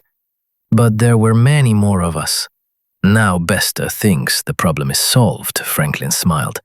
It's not in his interests to blow the story up so many victims, and he, albeit indirectly, is involved. I think he'll leave the station now. Well, Captain Sheridan shrugged. I certainly won't be sad or bored. Just try to stay out of his sight, Captain, Talia warned the man. If he suddenly suspects something, he can scan you and find out the true state of affairs. No more underground activity at the station. He looked sternly at the head of the medical service. None, Captain. We've done everything we could. Now we'll take things elsewhere. Well, since everything is calm at the station and our main thorn in the... Mr. Bester is leaving. The man raised his eyebrows. What's the point of quarreling with such friendly people, especially with people who can boil your brain with a look? We don't, the telepaths started in unison. I know, it was a joke, gentlemen. Now let's get serious. John turned to the leader of the telepaths. Pack your things and fly away from the station on the first ship. Is that clear? Understood, Captain. The man nodded seriously. Excellent. Mr. Franklin. The captain turned to the medic. Yes? If you do anything like that behind my back one more time, I will personally turn you over to the Corps. Is that clear? I see, Captain. Do you think I'm wrong? That's not what I said, Doctor. What did you say? Certainly not what I thought. And I thought, damn it, if only I knew what I was thinking about. Sheridan waved his hand. One thing I know for sure, I need a drink. That's for sure. And you, treat. Having put an end to the conversation in such a categorical manner, Sheridan nodded to everyone present and, turning sharply around his axis, walked quickly towards the elevator. A drink really wouldn't hurt. There are only two ways to live life. The first one is as if miracles don't exist. The second one is as if there are only miracles all around. Albert Einstein. Interlude. The Centauri Emperor Turhan was old even by Centauri standards. He had already lived 134 years out of the 150 allotted to the average representative of his species. Of course, he could have lived longer. There were cases of exceptional longevity known in the history of the Centauri Republic, and being the emperor gave him access to the best doctors and medicines for prolonging life. But at the same time, this same status as a rule did not add to his health, and Turhan was also sick. Even the doctors closest to him were wary of giving any prognosis. But the man himself understood that he did not have much time left. The innate ability of Centauri to foresee their own death in a dream revealed to him how his path would end. Turhan was not afraid of death. After all, any emperor would have learned not to be afraid in 3 decades of rule, because death for the emperor was always an extremely natural outcome of life. Moreover, as a rule, death was sudden and not from old age or illness. In this regard, his fate was positively different from his predecessors. But the approaching end still worried the emperor. Mistakes. Too many mistakes had been made. Too much suffering had been caused by the empire. Even the emperor, could not correct them all at once, especially since many of the mistakes were not made by him, but by his ancestors, who were emperors before him. But what he could do was try. Is everything ready? Sighing, the Centauri shifted on the throne, which was so attractive to many but so uncomfortable for him, raising his eyes to Prime Minister Malachi. Yes, Your Majesty, Malachi nodded solemnly. The liner is waiting in orbit. As soon as we arrive on board, the cruisers will launch after us to escort as soon as I arrive. Turhan shook his head. You will stay here. I object, Your Majesty. Someone has to stay. As Prime Minister, you have the necessary powers in case of... The Emperor looked stubbornly at his interlocutor. Unexpected crisis. I ask you to change your mind, your health. Malachi took a worried step forward. Any stress. All the more reason to go now, while I still have the strength. What I have to do cannot be delayed. It is already many years overdue. Have you done what I asked you to do? Yes, Your Majesty. The Prime Minister nodded. But I'm not sure that you are doing the right thing. A visit to Babylon 5 is one thing. This event was agreed upon in advance. You will be expected and received with all due honors. But a private conversation with the ambassador of a foreign state, at official receptions, you can never be alone with someone, the man smiled. And you know this very well. But I still would not like to make this meeting public knowledge. Don't argue, I beg you. You have always been a guardian of traditions and regulations. But now allow me to act as an emperor should act, to become at least at the very end a stubborn tyrant on the throne. Malachi had no choice but to nod at the emperor's words, although he allowed himself to express dissatisfaction, give advice, or occasionally even argue with Turhan. In reality, the man truly valued him, sincerely admitting that such a ruler for the Centauri Republic was, perhaps, the best in many years. And if for some reason he wanted to deviate from tradition and meet with the ambassador of another state not as the emperor but as a simple Centauri visiting Babylon as a guest? Well, Malachi could only take this decision into account and do everything in his power to implement it. Turhan rose from his throne, smiling at the 2 court telepaths standing to his left. One of the women turned quickly, handing him a ceremonial wig to replace the ruler's thinning hair. A Centauri comb, a traditional hairstyle meant to show the high status of its wearer, which could not be ignored at such an important event. No need. The man shook his head, gently touching the woman's hands. With age comes the understanding that all these attributes of social status are essentially such nonsense. Your Majesty, I will come to them as I am, and there is nothing to argue about. Turhan did not let the minister finish. You have always served me and Centaur faithfully, old friend. It's to me that I have never been able to thank you properly. Farewell. Taking Malachi's hands firmly, the emperor smiled with a slight melancholy in his eyes. But Fermi stepped down from the dais on which his throne stood, heading towards the exit of the hall. The telepaths, pausing for exactly a moment, followed Turhan, leaving the prime minister alone. Something told the old courtier that he was seeing his emperor for the last time now. Unexpectedly, I was beginning to get the feeling that everyone around me suddenly felt a vital need to meet and talk to me. First Elric, then Alfred Besta, Ambassador Kosh, who had come with a harsh ultimatum, delivered in his usual manner, leaving out far more things than were said. And now, this. According to the records in the station's computer, a high-ranking visit by the Emperor of the Centauri Republic was planned for the near future. He suddenly wanted to visit the diplomatic station of the Earth Commonwealth for some official purpose. But the surprising thing was that I learned about it after the fact. First of all, a personal letter signed by the Prime Minister of Centauri Malachi arrived on my terminal. In a short message, although executed according to all the rules of diplomatic correspondence, the Emperor, through his trusted assistant and subject, asked the ambassador of the Gold Empire, Lord Baal, for a private, completely unofficial meeting during his visit to the station. If, of course, this would be possible from my point of view. Knowing the literally maniacal obsession of the Centauri aristocracy with traditions, bureaucracy, and all sorts of protocol events, such a letter in itself was simply impossible. And in the case of the Emperor himself. No, everything was designed, not counting the meaning of the content, was impeccable. The addressee was traced back to Centauri Prime, and the personal seal of Emperor Turhan left no room for doubt. And that was curious. If in the case of Ambassador Kosh, I could assume various outcomes of the meeting, from him silently turning away and walking away as soon as he entered the cabin, to declaring war with the arrival of an invasion fleet of heavy cruisers, then with Turhan, I had no idea why I had surrendered to him at all. It was possible to assume that an old dying Centauri, and the Emperor was old and dying, would visit me to ask for healing, but he certainly could not have known that I was the one who could grant him this healing. Extremely curious. However, I saw no fundamental arguments against meeting with Londo's relative, especially since it's not every day that emperors ask me to talk, right? And then we'll see. Having made my decision, I decided to go for a short walk around the station, especially since there was still more than a day before the arrival of the Imperial motorcade, and the station computer, which was monitored by the replicators, would immediately notify me of any change in its schedule. Ambassador Jakar? As soon as I reached the elevator leading from the level, the Narn ambassador almost crashed into me, with an extremely irritated face, running at a fast pace, not making out the road, and muttering something discontentedly under his breath. Huh? What? The Narn perked up, trying to understand who had called him. Lord Baal? What are you… Oh, forgive my manners. Closing his eyes for a second, Jakar exhaled loudly, taking on a more befitting appearance for his status as an ambassador. I see you're preoccupied with something today? I bow my head slightly, looking at the Narm.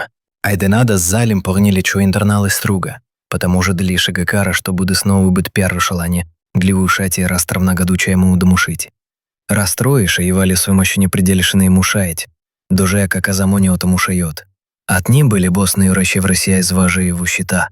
Зарецеота буборких и ише, из ними я был еще умещируевший бы шастиша. Няда, бля, отраздище у них лершишка, а бы же не ходящего эти странах, не во хорошее там мещево. Centaurians, нас решило бы не мешаня, либо Садор Моllari описыстание них на руиборев, а смайл shaking my head. Как рестона, нарде стом и там. Застам я и бежду до глухостому, что болит. Но лорд Бааль, масишу убине, затом что? Ямпорор Турхан, что увигала в Бабилон фя. Нас и трое индосадор главного боли, а это уж не ослабуйся. Emperor Turhan? Просто The Centauri Emperor managed to spit in the cup, figuratively speaking, even the Narn ambassador. No, I know that between the Narn regime and the Centauri Republic there is a centuries-old mutual hatred and thirst to destroy the rival. But what about this? I remember that last year it was the Narns who attacked the Centauri. Yes, as retribution for centuries of oppression, but still, it was the Narns who attacked.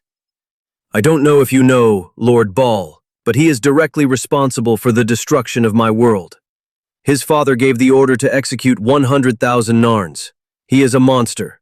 I can't even begin to imagine my government's reaction to the news of his upcoming visit here to Babylon 5. Yes, I nod. I am familiar with the tragic history of mutual relations between your peoples. But as far as I know, Emperor Turhan himself is not involved in anything like that, is he? Not involved. But it doesn't matter. They're all monsters. I tried to get this across to Captain Sheridan, but he… The Narn threw up his hands. I suppose Captain Sheridan wasn't impressed? I thoughtfully stroke my beard. Yes, you have no idea. He doesn't even know what he's talking about. Jakar was getting more and more heated. He returned your lost lands, offered to give you concessions. Even these concessions themselves, the Narn grimaced, look like a slap in the face. What can we say about who they come from? Ambassador Jakar, I look closely at my interlocutor. Perhaps I will say something now that you have already heard from the captain, but I will still say it. What can I say? The ambassador fell silent just as abruptly as he started. If today is my day, finish me off, Lord Baal. I can perfectly understand what your people had to go through. I say slowly, to give Jakar time to process each word, just as I can understand what you yourself feel. There are much more tragic moments in the history of my state. Many of the new members of the Goa'uld Empire came to us with a monstrous baggage of history. But in order to develop further, to have a future, everyone needs to decide for themselves. Do you want to cling to the past, which you cannot influence? I demonstratively stretch out my left palm forward, like a scale on which I weigh my words. Or strive for the future. I also stretch out my right hand, wanting to overcome difficulties and ascend to the bright stars. I don't quite understand. The Narn even stopped in surprise, looking at me in confusion. The Centauri Republic has done a lot of harm to your people in the past, I explain, and no force in the universe can change that fact. But, I emphasize the word with my voice, as far as I understand, here and now the ruler of this very republic is flying to Babylon 5 on some mission. A ruler whose policies, although not much, differ from his predecessors. You would never have been able to get through to him on Centauri. A shrug, except perhaps as part of a huge fleet of ships, destroying planet after planet and base after base. But my experience tells me that diplomacy in the overwhelming majority of cases is capable of solving a much greater number of problems than guns and bombs. And what you propose, Lord Baal? I suggest you, as the captain probably wanted to convey, just look to the future. You have a unique chance, a rare opportunity to meet the ruler of your people's enemies on neutral territory, and I spread my hands. If you don't ask him for all the horrors, then at least look him in the eyes and understand whether he himself understands that these were indeed horrors. Talk to him? For a civilization that has reached the space age of development. I smile. This should not be so difficult. Besides, even if you fail, you can always spit in his face at the end and tell him everything you think about the Centaurians and their government. This, of course, I nod thoughtfully, will mean a monstrous diplomatic scandal, and you will drag the Earth's Commonwealth into it as well, but you should definitely feel better. If you're not shot by his guards or Mr. Garibaldi. Although, Jakar made a series of inarticulate sounds, obviously imagining the scene I described for a second, but his face showed the work of his thoughts. The Narn was clearly thinking, somewhat overestimating the situation. Yes, I soberly understood that his government was far from being as amenable to brainwashing, but there were none here and now, while Jakar was. And even if there were no real changes in his behavior here and now, perhaps this would have a positive effect on his worldview in the future. As far as I could judge, this was supposed to happen anyway, albeit much later, but an additional push towards adequacy and sobriety would not be superfluous. I'll be honest, I find it hard to say whether it was good or bad that I met you in this corridor right now, Lord Baal. The Narn's shoulders slumped. But you've definitely made me think. Even if I'm not ready to say that I like what's happening now, I'll at least think about your words. I am in no way pushing you to do anything, Ambassador. I throw up my hands.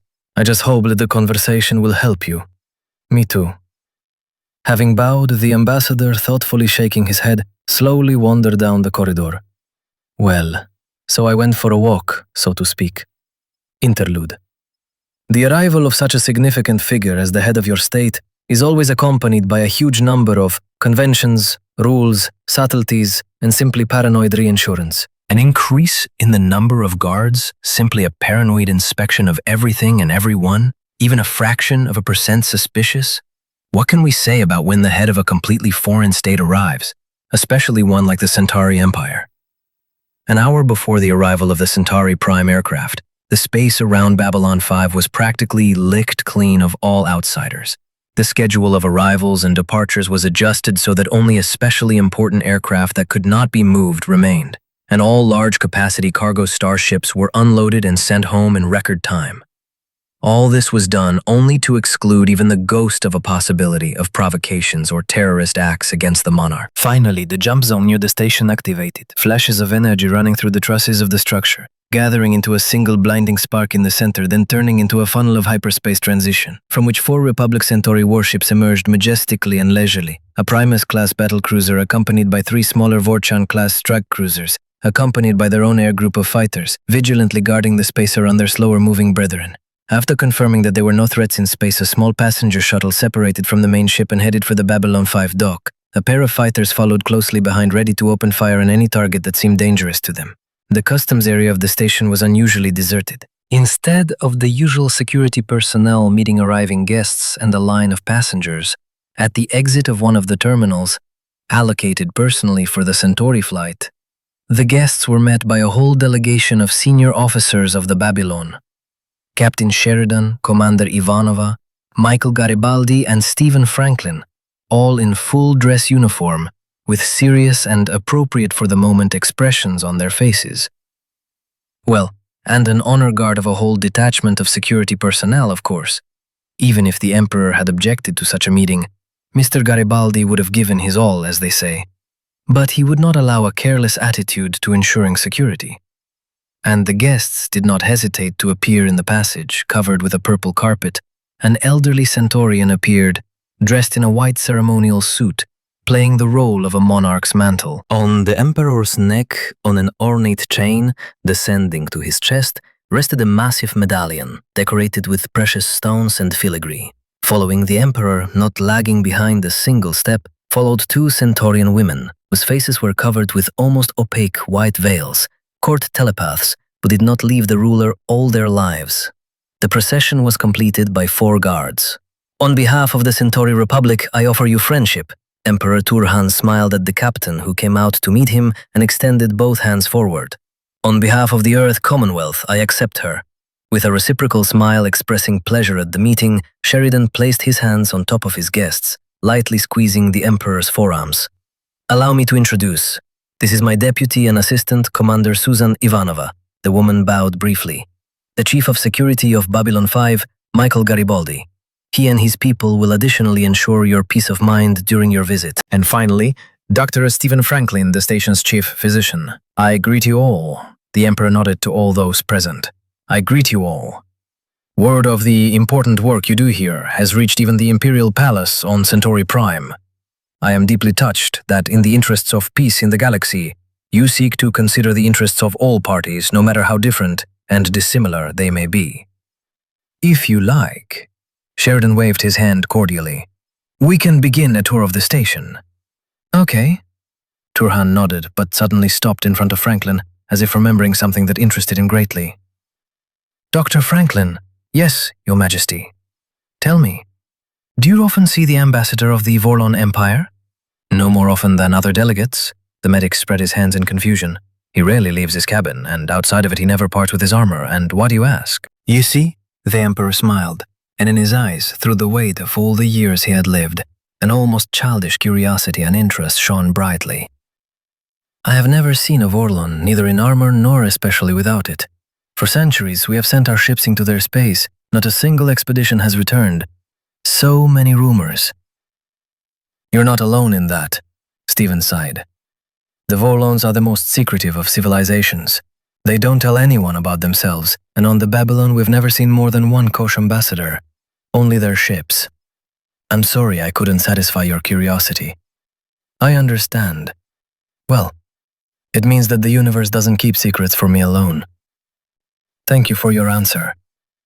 Turhan carefully touched the medic's shoulder, bowed his head briefly and slowly moved forward to Sheridan, who was waiting for him. The tour of the station lasted more than an hour. Of course, it is difficult to show the whole of Babylon in such a short time, but John soberly assessed and was absolutely right in his assumptions that the Emperor would hardly be interested in the technical passages and lower levels of the station, although, of course, they had their own flavor, demonstrating it in all its fullness.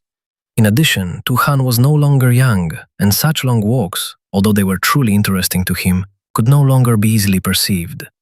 Noticing the first signs of fatigue on the face of the high guest, the captain suggested that he take a little rest, admiring the views opening up from the observatory. Tell me, Captain, Turhan turned away for a moment from the mesmerizing view of the starry abyss and turned to Sheridan, who was standing nearby and also admiring the opening picture. "May I ask you a question?" "I suppose it depends on the question," the man answered, puzzled. Why are you here? At this station? In this position? Was it your choice or an order from your superiors?" "It was my personal choice," John smiled. "There was no military service before the war with Minbar. It was introduced later. I suppose I wanted to do something significant and not vegetate in obscurity without a calling." "Are you interested in why people suddenly wanted to come here?" "Not long ago, I caught myself thinking," the Emperor sighed, "that I have never decided anything in my life myself. I was born into an imperial family. I was raised as a future emperor. I behaved like an emperor. I did everything that was required, everything that tradition required, and it never occurred to me that it could be any other way. And now, when there is not much left of my life, I think about it.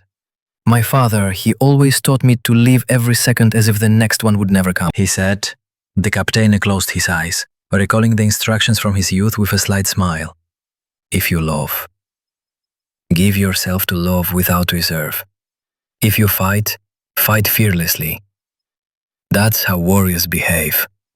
And you don't regret it?" "A little." John shook his head. "But only a little. And you?" "Ah," Emperor Turhan sighed very sadly. "I would not mind starting over. To live my life in a completely different way. So much has been lost, so much forgotten, so much pain and suffering has been caused. And for what?" The Centaurian shook his head. "The past tempts us, the present confuses us, the future frightens us, and life flows out of us drop by drop, which disappears in this endless emptiness of prickly and cold stars." Turhan turned to the observation window, looking out over space. "I hope I still have enough time left to cling to this last chance, to do a good deed, at least one single one, hoping that it will be enough for the universe. And I intend, as they say, for the sake of variety, to do exactly this, not as the Emperor should act, but as he wants." "I understand," Sheridan nodded. "And I hope this decision will bring you inner peace. I hope, Captain. Please, Your Majesty, come in." I met Emperor Turhan at the door to the cabin. After all, he's not some random person, but a whole emperor. The Centaurian glanced curiously at the interior of the room, not hurrying to go inside. The man looked at me with exactly the same, almost childish direct interest. "Leave us." Turhan finally turned to the two guards accompanying him, in contrast to his superior, who was casting extremely suspicious and professionally intent glances at me. "Your Majesty," one of the escorts twitched. "I said, leave us." The Emperor furrowed his brows stubbornly. Sighing heavily and giving me another suspicious look, the guard clicked his heels, standing at attention. He obviously didn't like the idea of leaving his charge alone with an alien, even if he was an official ambassador and was on a diplomatic station. But a direct order from the head of state was still extremely important for the Centauri, and even if he had expressed his opinion, he simply couldn't physically not carry it out. However, both guards remained standing in the corridor, on either side of the door, with stubborn expressions, eloquently demonstrating that they weren't going to go anywhere further. "Please forgive my guards, Lord Bal." Sighing, as soon as the door to the cabin closed, Turhan spread his hands. "I hope you will not consider this a sign of mistrust, but—" "I understand you perfectly, Your Majesty," I nod with a smile.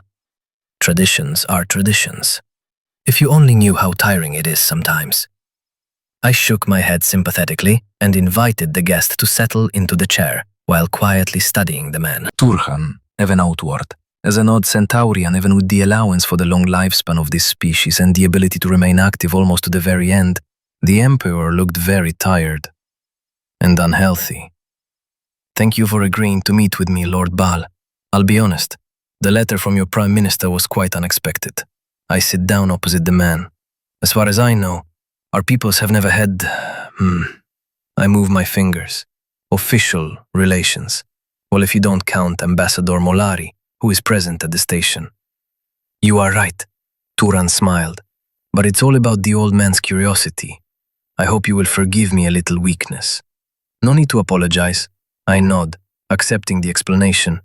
Curiosity is a worthy reason for action, no worse than any other. In any case, a conversation with an interesting interlocutor has never been a problem for me. "I hope I do not disappoint you, Lord Bal." Turhan laughed. "Tell me, There are so many rumors about you, so intriguing that they have even reached the imperial palace. Do you really represent an intergalactic empire here on Babylon 5? Rumors are often unreliable, I smile broadly. But in this case, your sources did not deceive. I really do represent the intergalactic Goa'uld Empire on the station, fulfilling the role closest to your concept of ambassador. But the closest? The Centaurian latched onto my words. Don't bother your head with it honestly. I waved my hand, still smiling. A question of cultural differences and linguistics. The difference is not so fundamental, and attempts to explain it would only cause headaches in those around me. Incredible. And yet you are so similar to people, or the Emperor suddenly thought, and then an expression of brilliant insight appeared on his face. Or are the inhabitants of Earth similar to you? Bravo, Your Majesty. No, really. You are the first person I can remember who has come up with such a simple and obvious possibility. Although, given the enormous baggage of history, I myself am not entirely sure whether our similarity is not a simple coincidence. But, bravo. No, I was definitely starting to like Turan.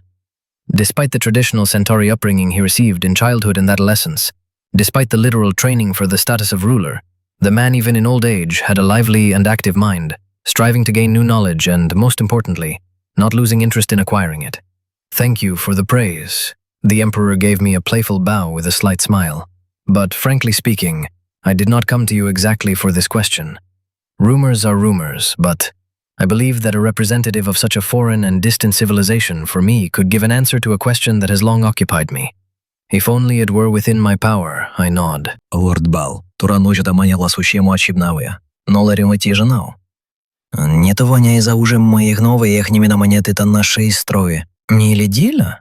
Не мыщу. Код меня ледила. Мужу еще вот ли могат, у меня будем метать, в моме да я старвания таки.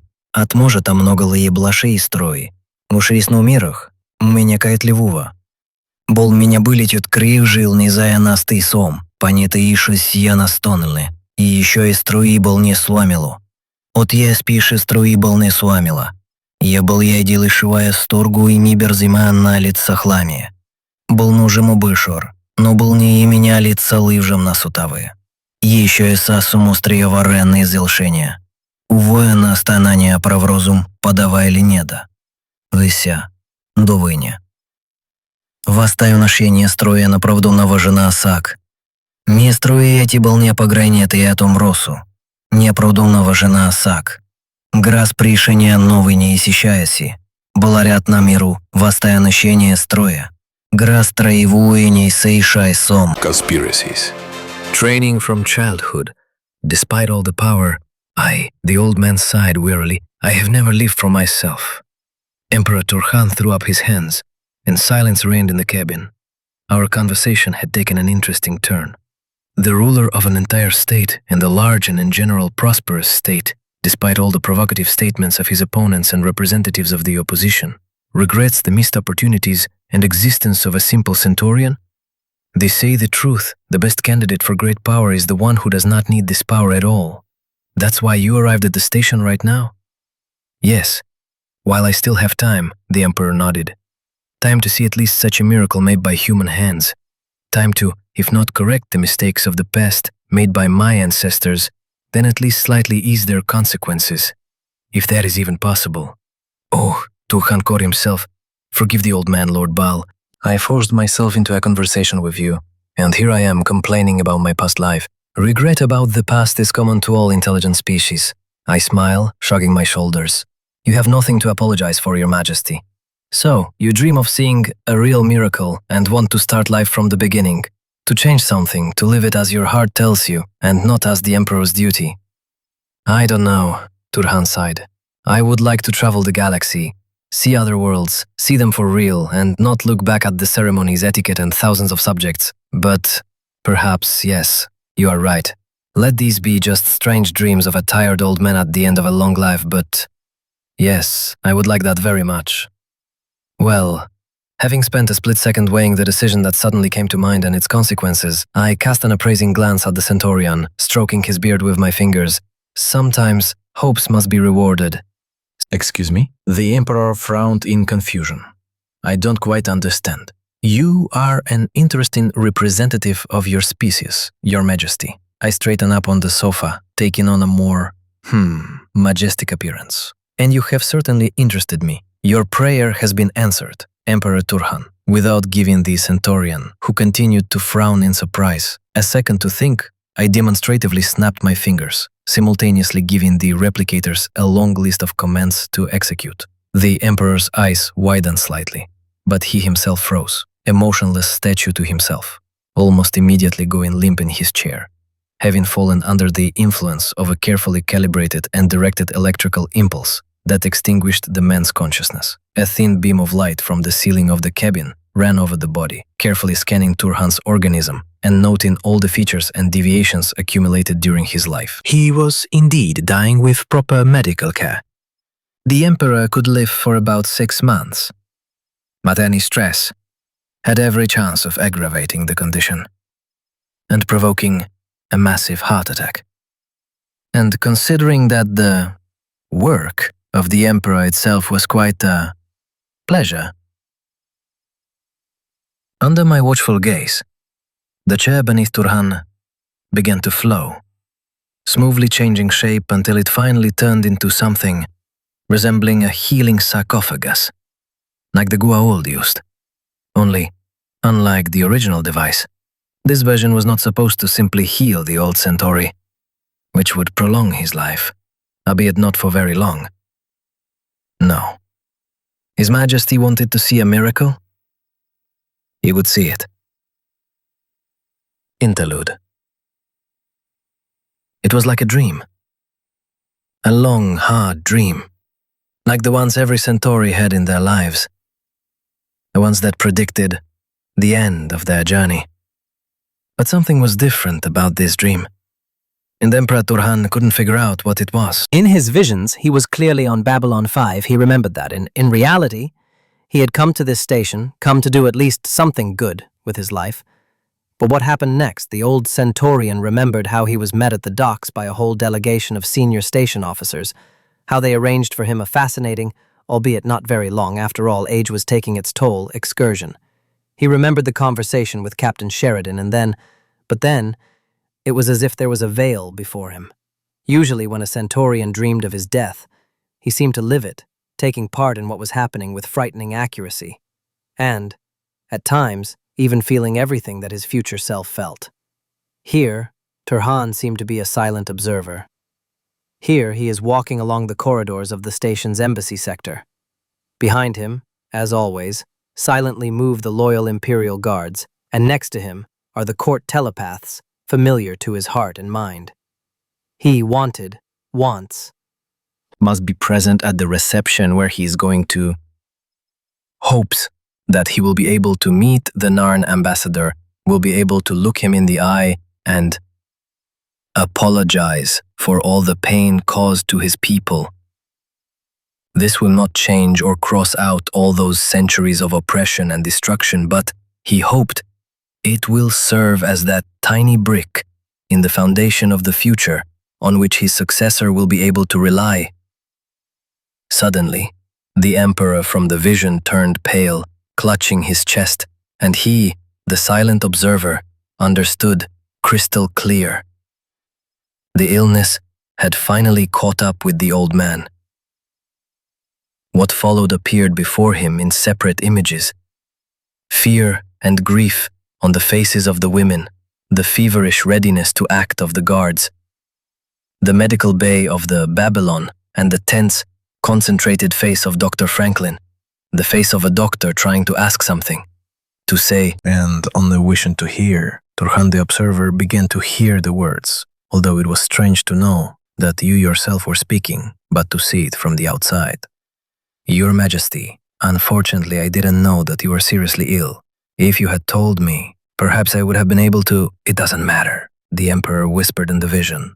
Your government demands that we transfer you to your ship, but Franklin frowned. Any movement will only worsen your condition. What difference does it make where you die? There are more important things, Doctor. You must deliver my message, I beg you. If it's so important, Stephen shook his head in confusion. I can call one of your people. I'm afraid that in this case it simply won't reach the addressee. Listen to me, doctor. I wanted to say this personally, but it looks like I just won't have time. Turhan, the observer, knew what he was about to say. The most important decision he had made, the real reason he had come to Babylon 5, and he could only hope that the station's chief medical officer would be able to fulfill his request. At least that way, if not in person, Ambassador Jacquard would hear his words, his apology. "I'll pass it on," Franklin nodded briefly, having become serious after listening. "Is there anything else I can do for you?" "Yes, I would still like to see the Vorlon ambassador, Kosh, if it is possible, Doctor." The vision changed again. Now Ambassador Kosh is standing next to him, a tall Vorlon figure in his unchanging greenish-brown spacesuit. The ambassador stands silently looking at the lying emperor, but Turhan the observer feels that, in some incomprehensible way, Kosh is looking at him at the same time. Looking, and as if trying to make some decision about him. "Ambassador Kosh!" The smiling Centauri on the bed turns his head to the Vorlon. Tell me, how will this all end? "In the fire." In the ambassador's voice, even distorted by his spacesuit, there were notes, albeit barely noticeable, of sympathy. "But on every ashes a new garden can grow.